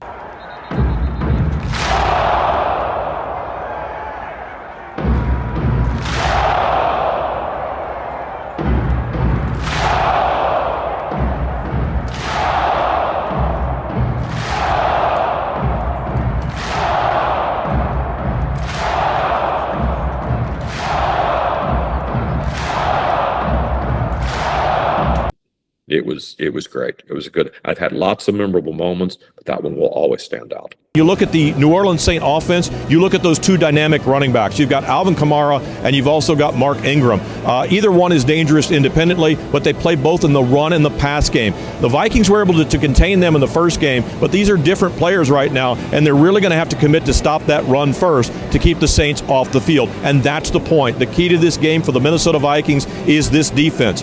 Drew Brees is going to get his yards. You're not going to keep him down completely. But this Viking defense only allowed 25% conversions on third down, and that's the important thing today. It is about time of possession. We preached it all year long. When the Vikings have an edge in time of possession of at least 4 minutes, then they win every single time this year. But the Viking offense has to keep the Saint defense on the field. And so they need to possess that ball 33, 34 minutes today in order to be effective. To do that, it's all about the running game. And so it's down to Latavius Murray, sometimes C.J. Ham, and certainly Jerick McKinnon. And it's not necessary that they get 150 or 200 yards today. They just need to run consistently, maybe get 80 to 100 yards minimum, and average about 3 yards a carry. If they do that, they'll be able to complement that with the pass game, and the Viking offense should get both yardage as well as points today. So again, we're probably about 80 to 90 minutes away from the start of this game from U.S. Bank Stadium. It is the New Orleans Saints at the Minnesota Vikings.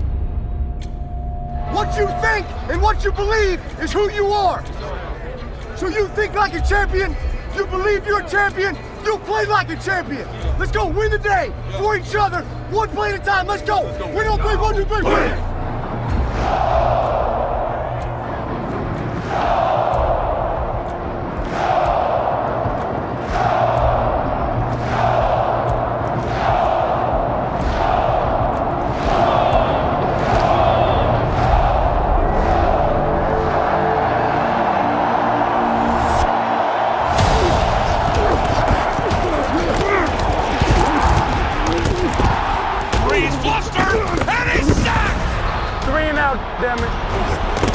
He steps up. He's going to fire it deep center of the field. Intercepted!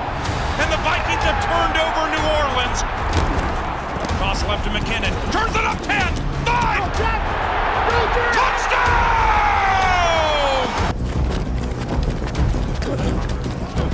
Throws near sideline, catch made in the end zone. Michael Thomas, touchdown. So finally the Saints get on the board. This is where Breeze can really dagger you. Here's Breeze, dropping, looking, throwing into the end zone. Alvin Kamara, touchdown Saints! Lights Kamara action for a 14-yard touchdown reception. Tremaine Brock couldn't prevent it. With 3:01 to go in the game, New Orleans leads for the first time today. Let's go! Boy, you a monster, boy! Hey, it's on us to win the game. It's on us. 21-20 New Orleans, here we go. Case straight in the pocket. He's going to loop one up to the right. Flag on the play. Caught by Thielen. What a catch at the 41.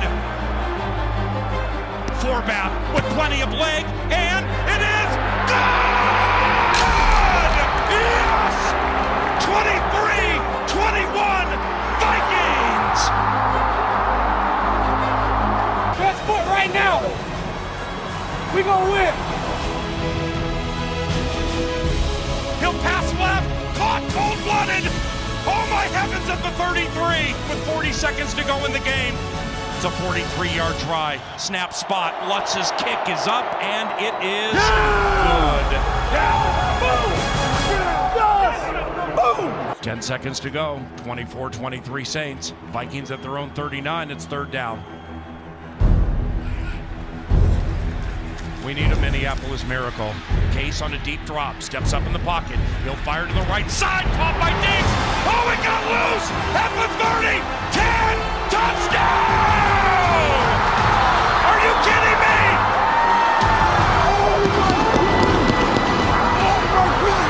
Touchdown on the final play of this game. Are you kidding me? It's a Minneapolis miracle!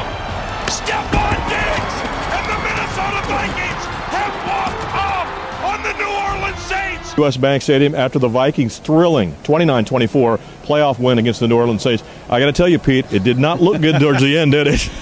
No, it didn't. I've been around this thing with this organization for 23 seasons now, and that win erased a lot of crap. It erased so many years of missed kicks and just missed opportunities. It's about time we won one that way, and you go back and watch the tape. These guys can enjoy it tonight, and you get a chance now to go to Philadelphia, and Philly looked good against Atlanta. They have a very good defense. It's going to be a low-scoring game. But last question for you: you have an excitable broadcast partner in Paul Allen. We weren't there. You were. Exactly. How much excitement did you have, and did you have to think about CPR? If you get a chance, you have to listen to it. I want to listen to the Saints side too, because it's got to be, incredulous the other way. It's all a little bit blurry. I about passed out from yelling so much. I mean, and the coaches are right next to us, and I wish we had a microphone in there because they were going crazy too. Man, that was fun. That was a lot of fun. Let's play the game and watch the game. Let's line it up and do it again. You know what I mean? Well, we're doing it next week, so we'll hopefully have the same result. Thank God we're on this side of the coin. Absolutely. Well, listen, I appreciate the time. From US Bank Stadium, I'm Tom Moore, and that's Pete Bercich. We'll see you in Philadelphia.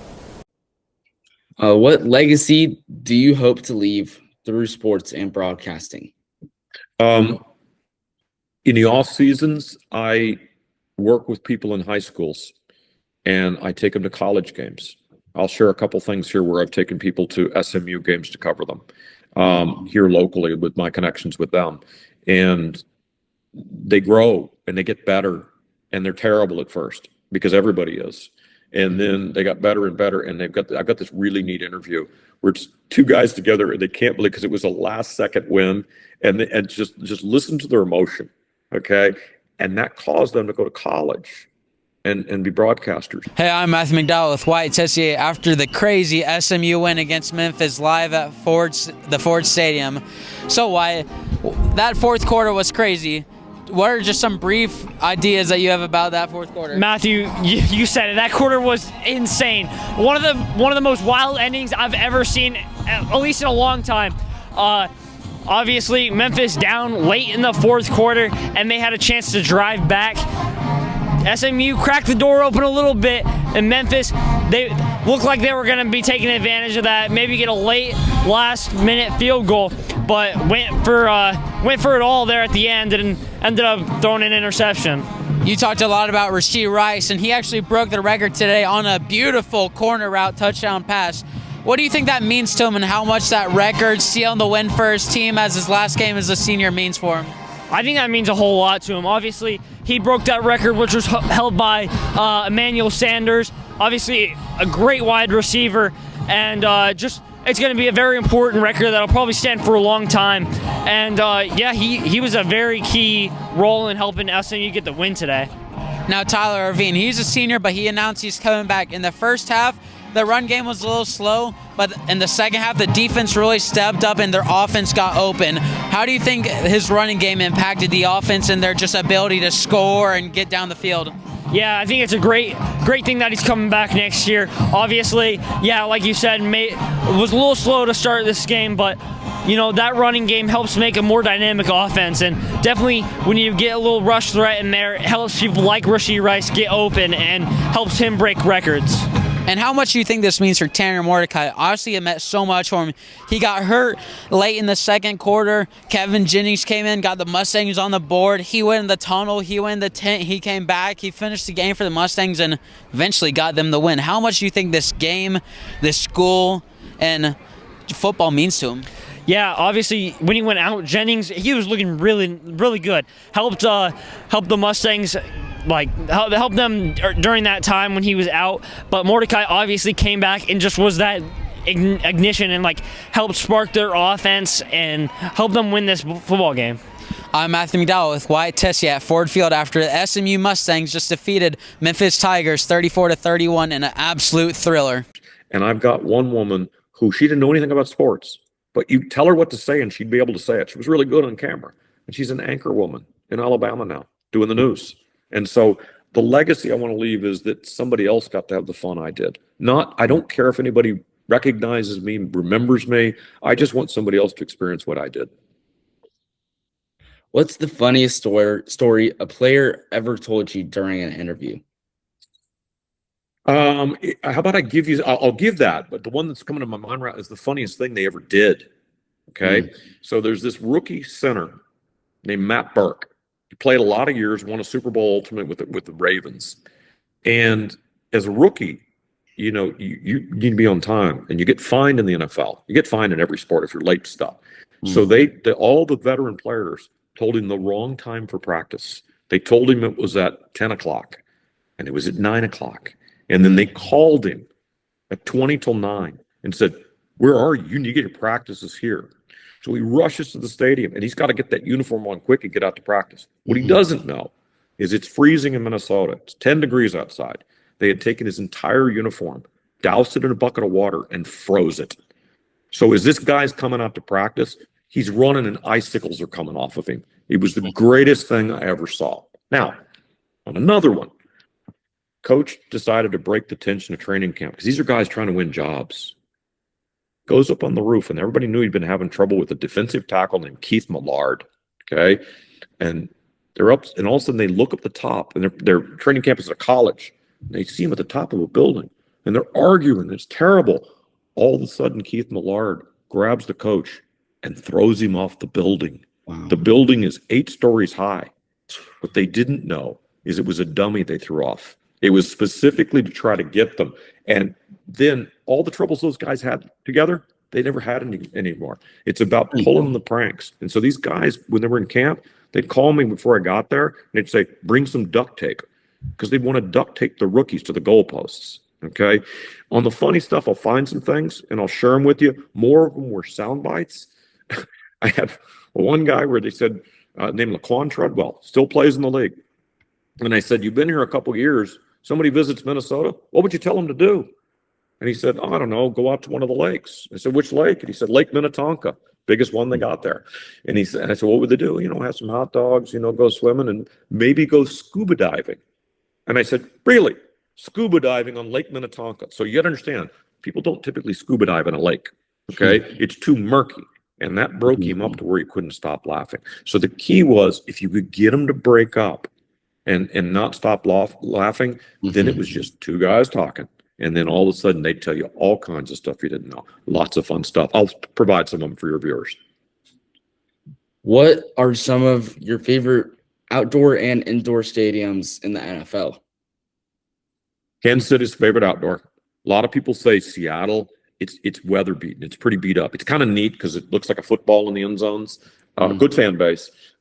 Favorite indoors is Minnesota, and it has to do with it might be LA, but it's the one stadium, SoCal Stadium, I haven't been to. It wasn't finished when I retired. And in Minnesota, they put the glass roof up. So it looks like it's sunshine. Even if it's cold as all get out, it's a really neat look. It looks like they're playing outside, and it's top of the line. It's great. But the most unique stadium I was at was near you. So this is a game. It's a Thursday night football. And the Rams were having SoCal finished. So they played at the Coliseum. Good evening, everybody. We're here at the Los Angeles Memorial Coliseum, where in about 2 hours, the Minnesota Vikings, who've traveled on a short week, will take on the Los Angeles Rams, a 3-0 Los Angeles Ram team that's a tough out in a long week and certainly going to be difficult for Minnesota traveling so far. The Vikings did get here on Tuesday to try to give themselves a little bit more rest before the game, got a little bit of rest yesterday, and hopefully they'll be ready for this contest, but that's only one day to practice and install this game plan. Last week, they struggled something terrible, and one of the things the Vikings need to do this week is develop and establish and commit to the run game. Last week, only 6 carries, and the team has only had 7 first downs via the run all year long, and that's not going to get it done, especially against this tough Ram defense. They've got to control the clock and keep the powerful Ram offense and Jared Goff off the field, and certainly they don't want to see Todd Gurley any more than they have to. Had a lot of distractions this week, obviously, in Minnesota. Hopefully the team will be able to put that out of their mind and move forward. This evening, Danielle Hunter is expected to start on the right defensive end for a second game in a row. In addition, behind us, we have the line that's starting to work out in preparation, limbering up for the game. We do expect Pat Elflein to start at center tonight. How long he goes, we don't know. We don't know if his conditioning's up to let him play the whole game. That should provide a difference for this Viking offensive line. The most important thing is going to be Kirk Cousins. He was very inaccurate for the first 20 minutes of clock time last week, and he's got to be more specific to his receiver, and he's got to get the ball out. His line was not holding protection last week, and so he needs to get to those quick steps, find his receiver, and let that ball sail, and let his receivers make yards after the catch. So again, it's the Vikings who are 1-1-1 taking on the 3-0 Rams. This is critical because they don't want to put another game between them and the Rams for playoff contention. So from Los Angeles, about 2 hours before the game, I'm Tom Moore. We'll see you later. You been to the Coliseum or know where it is? No, I don't. It was built for the 1932 Olympics. Okay, they were here in the U.S. And it's a dump. It's old. It's not really meant for football. The sight lines aren't good. The press box was in the end zone just miles away from the stadium. And I complained the entire game. We get done with it. We finished a great game. It was close. It went right to the end. I'm walking out with my cameraman, Jason, and I said, this place is awful. And I looked back, and it's nighttime now, and there's the Olympic torch from 1932 still lit. And I got a picture of it, and I said, okay, that was pretty cool. I mean, so I am so thrilled that I got a chance to do a game in that stadium because they hadn't played pro ball there since the 70s. So I just got this unique moment to be there. So they're all fun for a reason. The worst stadiums by a mile is Jacksonville. It's cheap, and it needs to be refurbished, and it needs to be brought up to speed. It's not great. All right. Appreciate it. Y'all set? All right, we're here at Everbank Stadium where the Vikings have just beaten the Jaguars 25-16, put the playoff hopes back in line. Alex Boone is with us. Tell us what the game is like. The line really held up well today. Did well today. Proud of everybody. Some guys got hurt. Some guys stepped up. This is how it's going to be. It's going to be tough games from here on out, and there's a playoff mentality. You talk about continuity. It's hard. You keep on slipping in new guys. How hard is that to communicate with the guys to the right and left? I shouldn't have to say how hard it is. I've said it so many times this year, and here we are again one more time. Let's do it for the 13th time. We'll figure it out. We'll be fine. The defense locks it down all the time, and finally the offense, the last couple of drives, really came through. How does that feel as an offense to finally execute and get it done? It feels good. It feels like we should have been doing this all year, and we got to continue to do this. We got to give the breaks to the defense, and we just got to keep going. Alex, we appreciate it. Good luck in Indianapolis. The Giants and Jets Stadium isn't the greatest in the world. So it seems like a big metropolitan area like that, they'd spend more money and make it like a real figure size. It's just not. What's the worst weather experience that you've ever had at a game, or like a fail, like while you were interviewing? Oh yeah. Yeah, it wasn't a fail. Well, it was a fail. You'll find out. I'll share it with you. So a week before I go to a game, it's a playoff game, I get a call and they say, we want you to come do an interview. It's going to be 8 outside, 8 degrees. We want you to do it. It's going to be snowing. We want you to do it in short sleeves, no coat, no hat, no gloves, no nothing. And I said, why? And they said, because the fans there waxed poetically about the old stadium they had called Metropolitan Stadium. It was outdoors. Just before they moved in the stadium they played outdoors again at the College Stadium. People just love that stuff. I says, I'm not going to do that. That's ridiculous. I'm not going to do it. So I leave. My wife says to me, you're going to do it. I go, I'm not. I'm telling you, it makes no sense. I get there. It's horrible. I mean, it's like blowing sleet. It's terrible. Just walking. We park right next to the players. Walk in. It's not very far. It's like 100 feet. Okay. But that's enough that I don't want to do it. So I get inside. Now I'm in an indoor stadium. I'm there for 2 hours. I'm thinking, it's pretty warm in here. It's nice. I think I can do this. Okay. And so I grab the camera crew.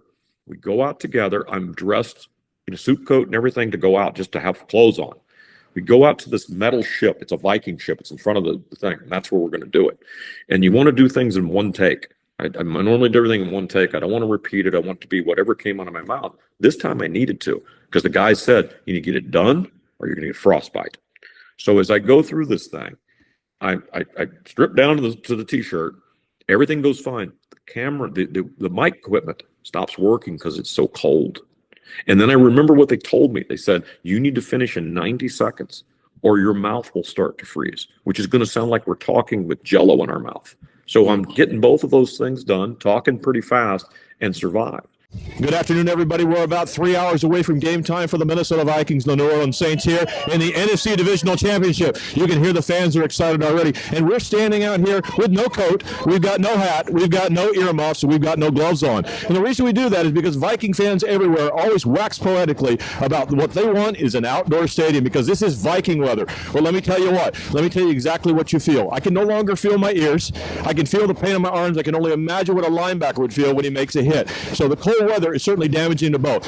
Instead today, we're going to be inside of the U.S. Bank Stadium here today, and I think that's important. Bud Grant tells us that the most important thing about the cold weather is it's an advantage to the team that has the less qualified and the less talented team. That's not the case here. The Minnesota Vikings are the more talented team, both by record and on paper, and they have the psychological advantage today of already beating the Saints today in opening week, 29-19. I immediately put the shirt on, went inside. I had frostbite on my fingers for 4 days. Couldn't feel them at all because it was cold. I was out there for 8 minutes. That's all it was. But still fun. I've been in the rain many times at a Pro Bowl when they used to play the games. I've been to a lot of them, but, you know, it was rainy in New England when I was there, but, you know, they all work out. What special access do you have that, like, most people don't know about as a broadcaster? The fact that I don't script questions. The fact that it's just whatever comes off my, as you're asking me right now, this is right off the top of my head. This is what I think about. It sounds more natural. When I'm talking to people, it sounds a little bit more like a conversation. And it's better than just a straight to facts type interview. You want a straight to facts thing like the Iran war right now. I want to know what's going on. You know, tell me. It's entertainment. Sports is entertainment. And so that's what you want to be. So I always look at this, including in people go into business later in life. It's half entertainment, half education. Don't forget either part. Have you ever covered a Super Bowl? Yes, I've covered 2 of them. What's the best way to say this? It's a spectacle. It's about 4 days worth of activities. The parties the night before are more fun because you get to go with a bunch of players, and there's something called Taste of the NFL to where there's 32 booths. They have a Hall of Famer, a current Pro Bowler, and a chef from the city. And they cook their most famous dish, and you go buy it. It's all free. Most awesome thing in the world. You get autographs you want to, pictures you want to. The Super Bowl itself, the game itself, because there's so much buildup, they're normally not as exciting as you expect. Like this year's was pretty dull because it just gets out of hand. Some are good, but I did the Rams and the Titans. It was one on the last play of the game.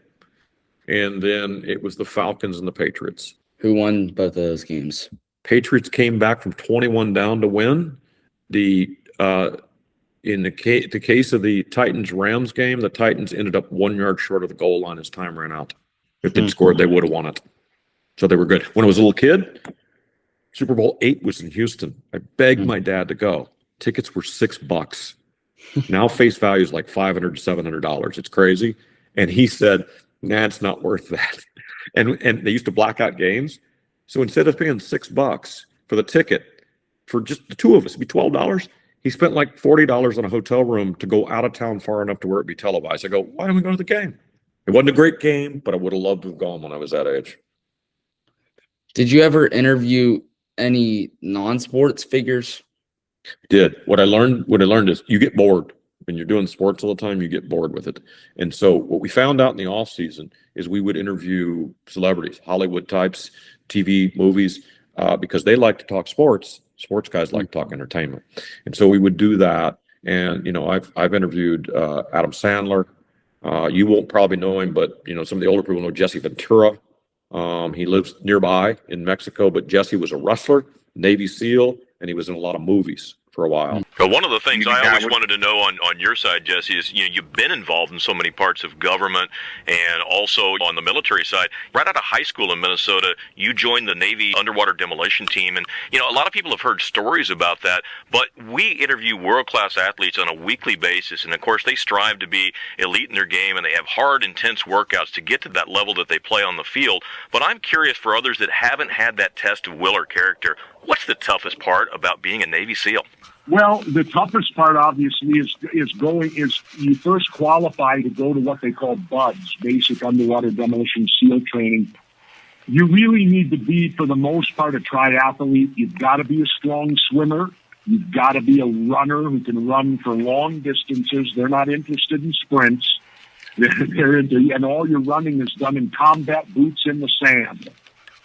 So you can imagine. And I remember the most difficult is first phase, when they get to the 5th week, which they call motivation week, or it's commonly referred to as Hell Week, where you stay awake from Sunday night until Saturday morning. Today it's only to Friday morning because they found out nobody quits between Friday and Saturday.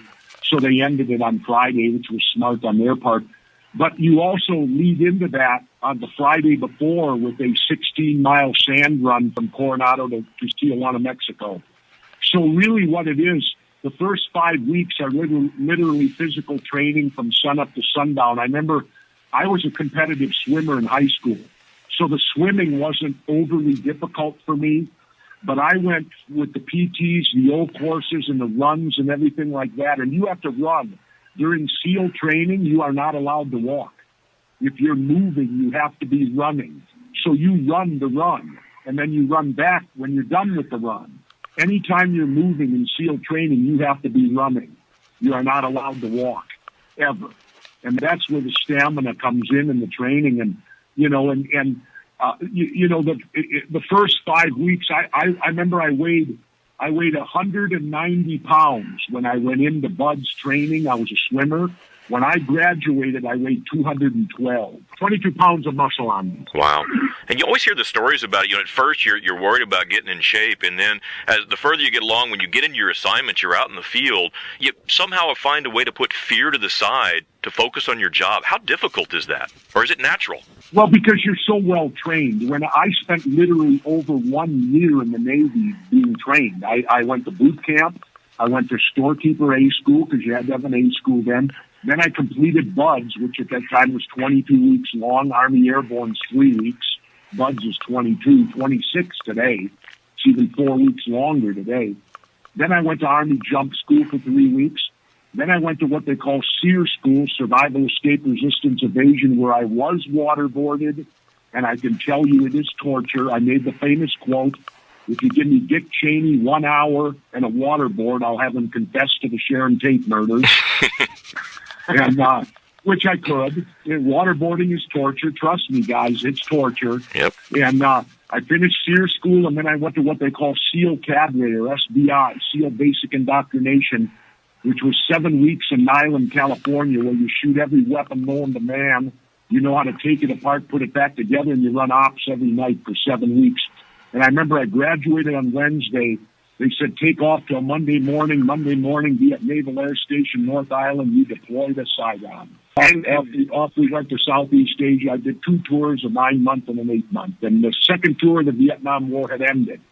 So I did not go to have any contact with Vietnam on my second tour. Because I was late. By the time I was done with all the training, it was February of 71 when I deployed. Arnold Schwarzenegger, done him, again, a little bit older on that. Rob Schneider is a current comic. You know, he would come on. I've had Mike Tyson. I've had Prince, the singer, who's no longer alive.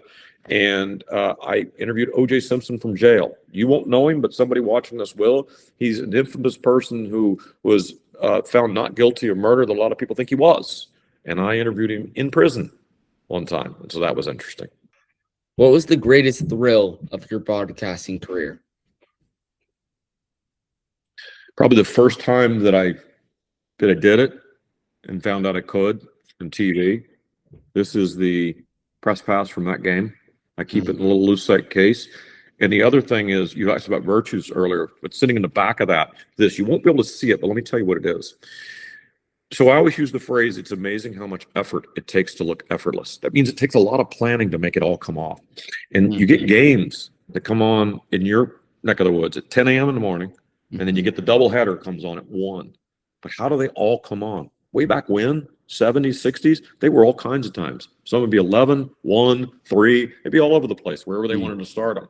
And it's all down to the minute. And what I was showing you was minute by minute. This is when the players come out. So that's not just by accident. When the running backs come out, they're scheduled to come out. Quarterbacks come out, scheduled to come out. Kickers come out along with the snappers. Is that the same way in the NBA and MLB? Same way. Same way. It's always, usually we'll see more of the non-starters in the NBA come out first. Baseball, they're all out there. They're pretty much all out there at the same time.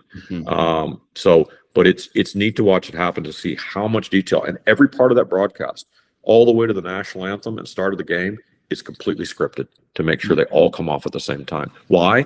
Because they want the halftime all to come as close as they can, so they only have to do one show. That's why they do that. So sometimes you'll see my half is over, and they don't immediately go to the studio. They go to the broadcast booth at the stadium. They're filling time until they get there.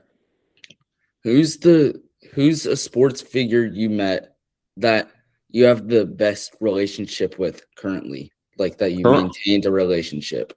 Currently, it's pretty good with Daniil Hunter, and he's a current player. Pretty good with Harrison Smith. He's a current player. Stephon Diggs is good. He's a current player. Because I retired over 5 years ago, there's fewer and fewer in the league these days. I always had good relationships with many, and you typically get a better relationship after they retire, and you get to know them. And you'd be surprised when the lights turn off. It's hard for these guys, and they're used to everybody recognizing them. It's so meaningful now to them to recognize. So think about it. You love Luka, yes? Luka Doncic. When he retires, notice him, find him. Because they still want to be remembered as, you made a difference in my life. You excited me. You entertained me. And so I think that's really important. And so they're just people like you and me. Talk to me about it. We talk about a lot of football things. Most important thing yesterday is we interviewed Audie Cole. And Audie Cole was kind of in the challenge of the man bun contest. So he said, I don't think I can pull it off like David. And then we got disappointed, and you put the hair down for practice. Why don't we leave that bun up for the helmet, man? It doesn't fit in there. I had to leave it out. The helmet doesn't fit on my head. And then also we've got a change in the horse collar rule, and that's always one of those ones to where it was kind of the back of the collar, but it's extended a little bit. And there's also something I know you look at with the knees as well. Yeah, that's right. We have a new interpretation that even if you get up above the nameplate or on the nameplate and you pull back and the knees buckle, we make that call a horse collar call. And the player doesn't have to go all the way to the ground. If his knees buckle, then that's considered a 15-yard penalty. Absolutely. And is it different in the tackle box versus out of the tackle box? Yeah, there are a couple of exceptions to the horse collar rule. If a running back is in the tackle box, then there can be no horse collar called. And also a quarterback who's back passing in the pocket, if he gets horse collared, it is not a penalty. So two exceptions to the horse collar rule. And if we see a guy with a ponytail, we can still pull that and get him down? That's right. Long hair can be pulled, and that is not a penalty. There's going to be like in there. Absolutely. Last question for you. All the fans at home, they want to be football players. They can't. They're home. They think it's the greatest thing in the world. But you are a football player. But if you weren't, what was that second career that you were going to go after if it wasn't football? Hopefully being a basketball player, being on the hardwood somewhere. Yeah, I was curious. I know you played in high school. You were strong. What made you make the change from basketball to football? Actually, my first couple years of high school, I was dead set on playing basketball. I had scholarship offers from everywhere, visited everywhere, and then I was at Ohio State for a summer camp, and Coach Tressel set me down and told me, he said, I heard you're going to be a basketball player, and he said, you might want to rethink it, consider maybe playing both. And really from that point on, the football scholarship offers started to pour in, and the recruiting timeline is a little different, football and basketball. So, once football recruiting got fired up, and I realized I had a chance to play at the next level, not only just in college, I really got serious about it. And is your shot still there?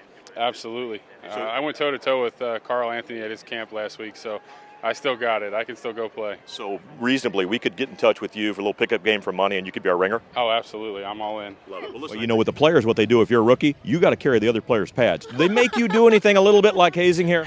Not that I've seen yet, but the season's only starting. We'll see what happens. Do you have any keepsakes from your career, like autographs or that ball you showed? I have a ball from a Hall of Famer that was a game ball he gave me. I have a couple of jerseys somewhere that were given. They're not autographed. The ball is. And it was like I said to you before, that's not as meaningful. The game balls, you can't get them. They're like, there's one only, and you can't get it. Nothing get more than one in a game. I kept these on my desk. Okay, this is ESPN. There's the NFL Network. There's Fox Sports. Is that your mic? These are mic flags. So Okay. the mic goes through the center of it. Okay, and that's how it identifies what network you're with. I just kept them as a memory. I think I've got ABC and NBC and ESPN2 over there. That was my memory, and I've got an old camera. It's over there. It wasn't even for my career. I just thought it was cool, and I put them together. More than likely, I'm going to be more proud of a story I'll tell you. I got my old mic. It's going to be framed with the Minneapolis Miracle stuff at some point in time. That's important to me. But I'd rather have this conversation with you than have something. So you asked me what my most meaningful sports moment was like so far in your young life. What's yours? What do you remember most? Two things. One, a pro event that you saw. Could be any sport. Second one you played in.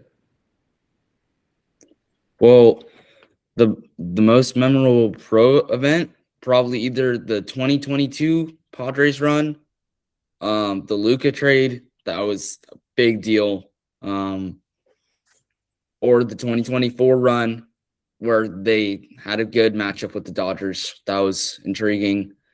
Triple play to clinch the playoff spot. That was cool. But in my career, probably a 25-point game with 5 blocks. Nice. So, and were there some threes in there? There was 2 threes. Love it. I'm so Mostly old. layups though, because I was taller than everyone else. So That's okay too. You take any advantage you can get. That's the Rudy Gobert thing. You just reach right over them. But I'll tell you what, isn't it the greatest thing in the world when it's hitting? When everything's dropping, you can't miss. You just want the ball at that point in time. Yeah. So if you could meet any star, who would you meet? And what would you want from them? So in other words, would it be a question? Would it be an autograph? Would it be their jersey, their shoes? What would you want? it would probably, for me, LeBron's first ever game worn jersey and his last game worn jersey. Do you know where they are? Do you know where the first game worn jersey? Does he have it? I don't know that. He probably does, unless like some trading card company like broke it up into pieces and put. I hate that. Cards. I hate that when they do that, because it's like, man, just keep the thing together. Mm-hmm. Yeah. Okay. And when I go outside of sports, you think about movies and television. Who would you want to meet? Maybe the guy that played the old man in The Sandlot. Okay. All right. We'll see if we can get in touch with him. You never know. Would you want to talk to him? Want an autograph? Want to shake his hand? Want a picture with him? What would you want? Okay. And you see, you're finding out. Baseball with him once a week. Yeah. So here's what we're going to do. I'm going to go watch the 22 Padres run. And I'm going to send you a copy of the Minneapolis Miracle. And when you're done watching it, you let me know what you think. And I owe you back a response of what I thought about that 22 Padres run. Fair enough? Okay. Outstanding. Look forward to it. Thanks for listening to this episode of the Good Sport Podcast, where we were joined by my uncle, Tom Moore, and discussed how he sees virtue in the NFL and how he interacted with players. Thanks for watching, and hope you watch the future episodes. See you guys.